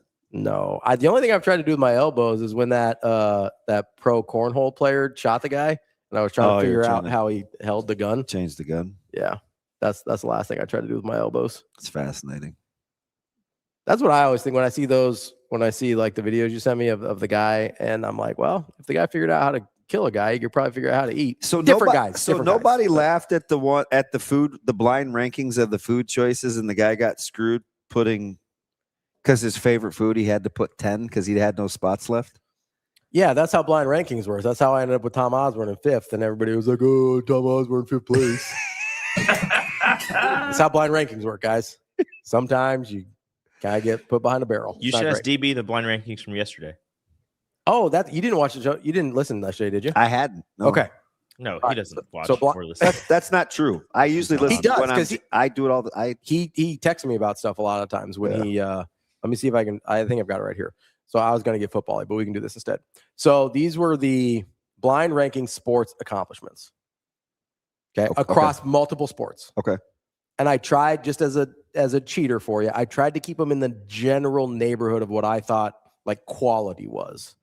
You could have DV do it. So I am going to have him do it. Shane, that's what we're doing. I'm going to explain it to him. That's so it's not like I'm the best player. I'm the Super Bowl MVP, and then I made my little league team. Like I tried to keep them like sort of even, right? Yep. All right. Hey, could you have Damon do the list? Or you could have Austin do it. No, we're going to skip. I think Evie should do it. You got Damon, can you blind rank these really quick? There's just never a time where you're like, oh, I feel safe. Where would you put a hot pineapple? Ravi, the whole sports accomplishment thing, you should have DB rank them blindly. All right, number 1. Hey, Shane, can you have this produced while they do this blind ranking? I'm turning you off. Scoring a goal in the World Cup. Wait a second. How many are there? You're 5. Okay. Wow. We decided it could be in the knockout stages, but not past the round of 16. So you're not like getting the game-winning goal of the final. It is a goal in the World Cup, but it's not like a Brandy Chastain penalty kick to win it situation. All right. I will take. There's 5. Mm-hmm. It's fantastic. 130,000 people, depending on my stadium. Millions watching for my country. Scoring. Let's be safe. Let's put it dab smack in the middle. Let's go with number 3. Okay. Second one on the list here. I don't remember what order I gave them to these guys in, so we're just going to do it this way. Okay. Winning a Super Bowl as a contributing backup. So let's say you're starting on special teams, but you're not a returner. Okay. So there's no like Desmond Howard situation here where you might win an MVP or something like that. You're like a second string safety or linebacker. You're playing people who really love the team know who you are. You record stats, but you're not a starter, not a Pro Bowl or anything like that. You're a contributor on a Super Bowl team as a backup. Let's go 4. Okay. Super Bowl's 4. Next up on the list. Because it's behind scoring a goal in the World Cup. I'm going to tweak one of these from yesterday, guy, because I think we decided on a better number for the one, but that'll come in a minute here. Winning a bronze medal in the Olympics, individual sport, but not like a super sexy sport. So you're not winning like the 100-meter dash. Bronze medal. A bronze medal for me. Well, it has to go 5 because it's below winning a Super Bowl. Okay. Because gold medal's too easy, right? Gold medal would be pretty high, I would imagine. Yeah. But bronze medal. And bronze, I'm still elite. Yeah, you're third best in the world at whatever the thing is that you do. You're the third best equestrian. Or whatever it is. Just not one of the big sexy events. Gosh, if I'm good enough to medal, I'm probably pissed about a bronze. I got to go 5. You know, there's a bunch of studies that people that win bronzes are actually happier than the people that win silvers.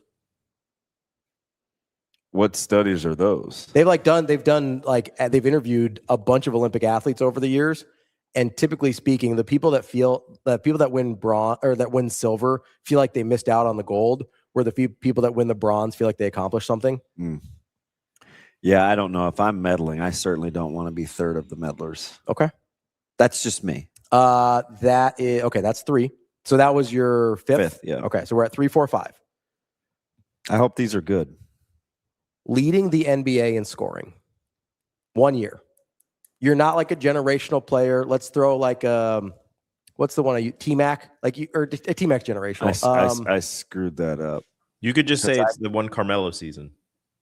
Yeah, you're like a good player, but you're not winning a championship, but it's like, hey. It's 2. Okay. Where would you have put it if you, because you said you screwed it up. Where did you want to put it? It would be behind winning the Super Bowl. Okay. But probably in front of the bronze. So team over individual on that one. Okay. Last one here. You'll probably like where this ends up. Hitting 30 home runs in a major league season. It's 1. Would it have been 1 in it regardless? That's 1. Yeah. Okay. I had it at 20 for those guys, but they're like 20's too low. Would 20 have still been number 1? 20 home runs in a major league season?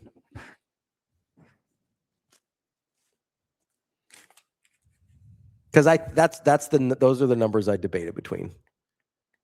Because a lot of people hit 20 home runs in a season. 30 feels different. It's probably still 1. Even at 20? Yeah. Because of the baseball part? It's probably still 1. Okay. I thought the only thing I may flip-flop. Yeah. So you did home runs, NBA scoring title. I'm a contributor or am I a dude? That's probably about right. Contributor. You're a contributor. That's probably about right. This list is probably about right. Okay, so your order is home runs, yep. NBA in scoring, yep. World Cup, yep. Super Bowl as a backup, yep. bronze medal. Correct. You feel good about that? Yeah. Okay. I think. All right. What would you have done if you didn't know? I like basketball the most, so I feel like leading the NBA in scoring would have been really fun for me.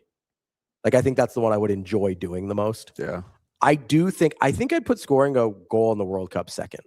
I feel like that's a really big deal, and like the emotion of the moment, I feel like would be really. Yeah, I'm pretty pumped for today. What do you mean? Like just the match. Oh yeah. I mean, I was mad about yesterday, but you wanted France. Well, I thought I'd pick France to win. Oh, you picked France to win the whole. Yeah. Spain's super solid, man. Like they have way more versatility stylistically than I thought. Yeah. Like they can play a couple of different ways, and France panicked. They defended France super well. Like France did not get great opportunities. They turned the water off. Yeah, which is how England is going to have to defend Messi. Yeah, like you have to limit his options. Yeah, but quietly though, it's funny because Argentina has one of the best midfielders on the planet, and he's flying under the radar. Well, yeah, because everybody flies under the radar with Messi. I mean, he's elite. Yeah. No, I mean I think that's the mistake people make with Argentina. Like they think it's Messi and then everybody else. Like they're obviously like you don't win the World Cup with one guy. Yeah, right. I think I got to go with England. I don't know. I'm rooting for England, but does that sound right to say? I don't have the disdain for England that a lot of people do. I wouldn't call it a I don't know. A lot of the stuff I see online, people hate England. I don't really understand it. I think it's looking down on Americans. I have a much larger in like who are we to talk, because that's what we're really good so we at. do to everybody else. Yeah. I have a much larger disdain for Argentina than I do England. I'm gonna go with England. Yeah. I think you're right, Corey, and I think they're gonna push Messi right. Like I think you're right. I think it's England's defense that I'm gonna go with England. Also, like on a national or on like an international scale, I feel like Jude Bellingham doesn't get the credit that a lot of these other guys do. Well, like he's phenomenal. He's elite. Yeah, he's one of the best in the world. But like people don't talk about him in the same conversation as like Messi or Mbappe or some of these other guys, or even like Ronaldo. I get Ronaldo has the length of his career, but today Jude Bellingham's better than Cristiano Ronaldo. Like I don't think that's a question. And then you still got like your zero Harry Kanes and stuff like that. Like they're really, really good. He's elite. And Jude and Bellingham's fun to watch too. Like he's a creative, fun player to watch. Do you guys like the start times, or are you just getting in where you fit in because it's? I wish it was like for the country. Yes, it's for the world. I'm sorry, not the country. Yesterday, I wish it would have been a little bit later. 2 felt early. I don't mind the 4 o'clock starts. Well, you're getting 2 today, but the 2 o'clock feels like it's a little 2 in the middle of the day for me. I like it when there's a bunch of them and there's like a 2 o'clock. Like I didn't mind it was like 11 to 5. Like I don't mind that. But when it's just the one off, it's at 2 o'clock. It's tough. I get it with the like you're appealing to the rest of the world, but it's a little tough. Rico, is that appointment television for you or no? What? World Cup? No. Like I'll watch it every once in a while. I'll turn it on. I'm like, oh, this looks like it'll be an interesting game, and I'll turn it on and watch a little bit. But I'm not planning my day around a match. I mean, at this point, I typically am for like this for the once you're in the knockout stages. I might for the championship, like for the final game. But what's that number going to draw? Domestically, that's interesting. The U.S. games were getting like 40. I think the best one was like 45. Yeah, which is a huge number. I think it's the most watched soccer match of all time. It's a huge number, or the most watched U.S. soccer match of all time. I don't know. It might depend on who it is. I don't think so. You don't think so? You think England draws the same crowd as Argentina? Jimmy Neutron, what do you think that number draws? For today or for the finals? Well, it's been over like 113 million, hasn't been? I'm checking right now what the last one was. On average. I think they've only said the domestic numbers. I haven't seen international numbers. Have I just not seen those, or did they release that? So internationally, I'm not sure.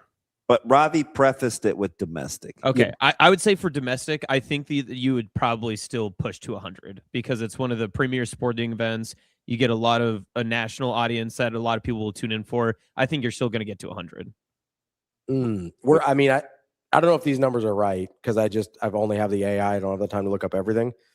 It looks like the final domestically only is. Oh no, that's not for the final. Come on, guys.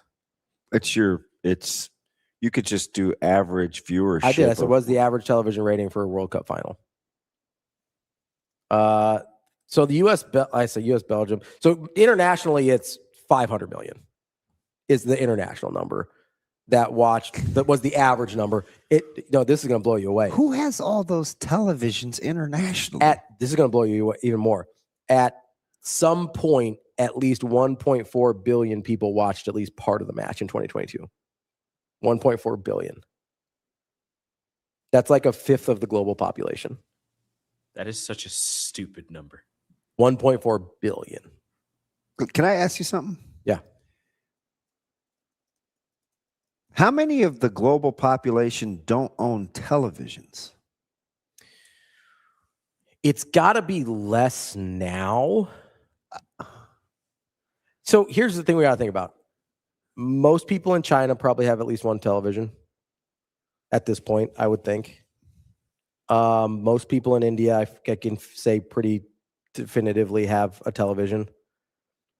Most people in the U.S., so those are your top 3 right off the bat right there. So, I mean, if India and China are big. I mean, Africa is heavily populated. Right. But I'm talking individual countries. Okay. Those are your big 3, right? I believe they're 1, 2, 3 in the world. And then Africa, Brazil, South America, you're gonna have Brazil, super heavily populated. I would imagine I think that access to television is much more ubiquitous now than it used to be. You want me to look it up? Damn near all the European countries. I know they're not as populated as the ones that you were naming, but so this is saying in the 2022 World Cup was only 26 million, the final. Do you think there are more cell phones or televisions in the world?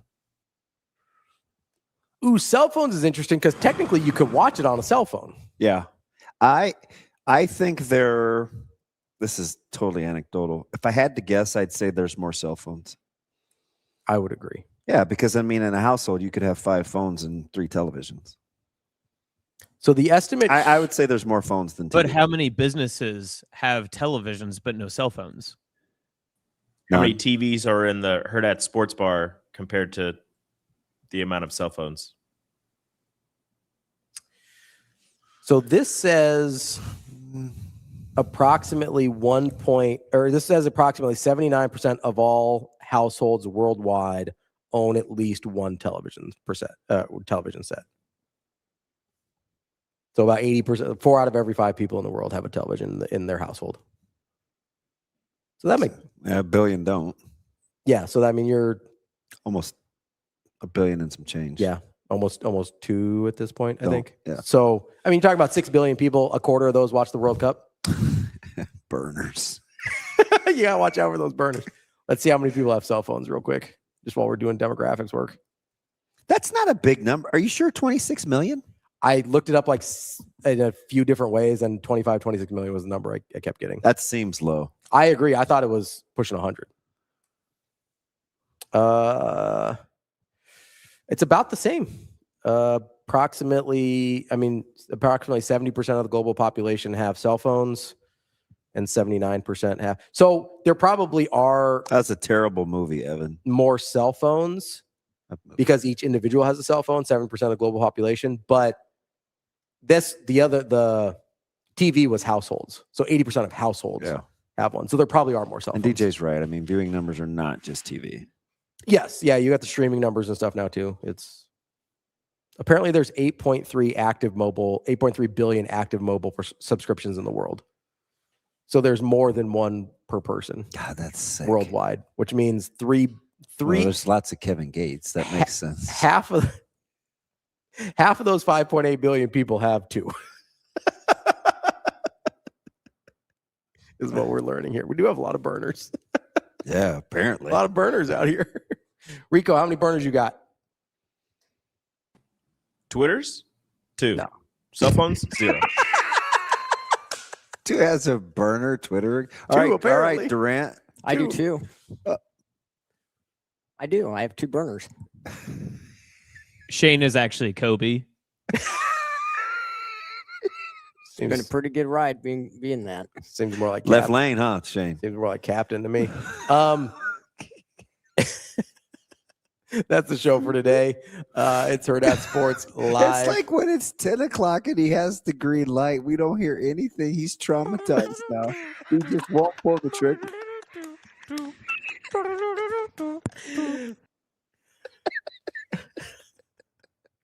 I was waiting for the see. I love you. I gotta wait for the show to end. Just waiting for some music. I thought Austin was doing it Anytime today. now, Shane. Just I go thought ahead. they want Austin to do it.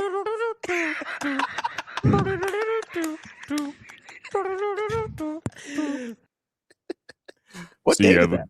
See you. Have a good day. Love you. Shane had to poop, so he wasn't here. Shane got early on the parasite virus.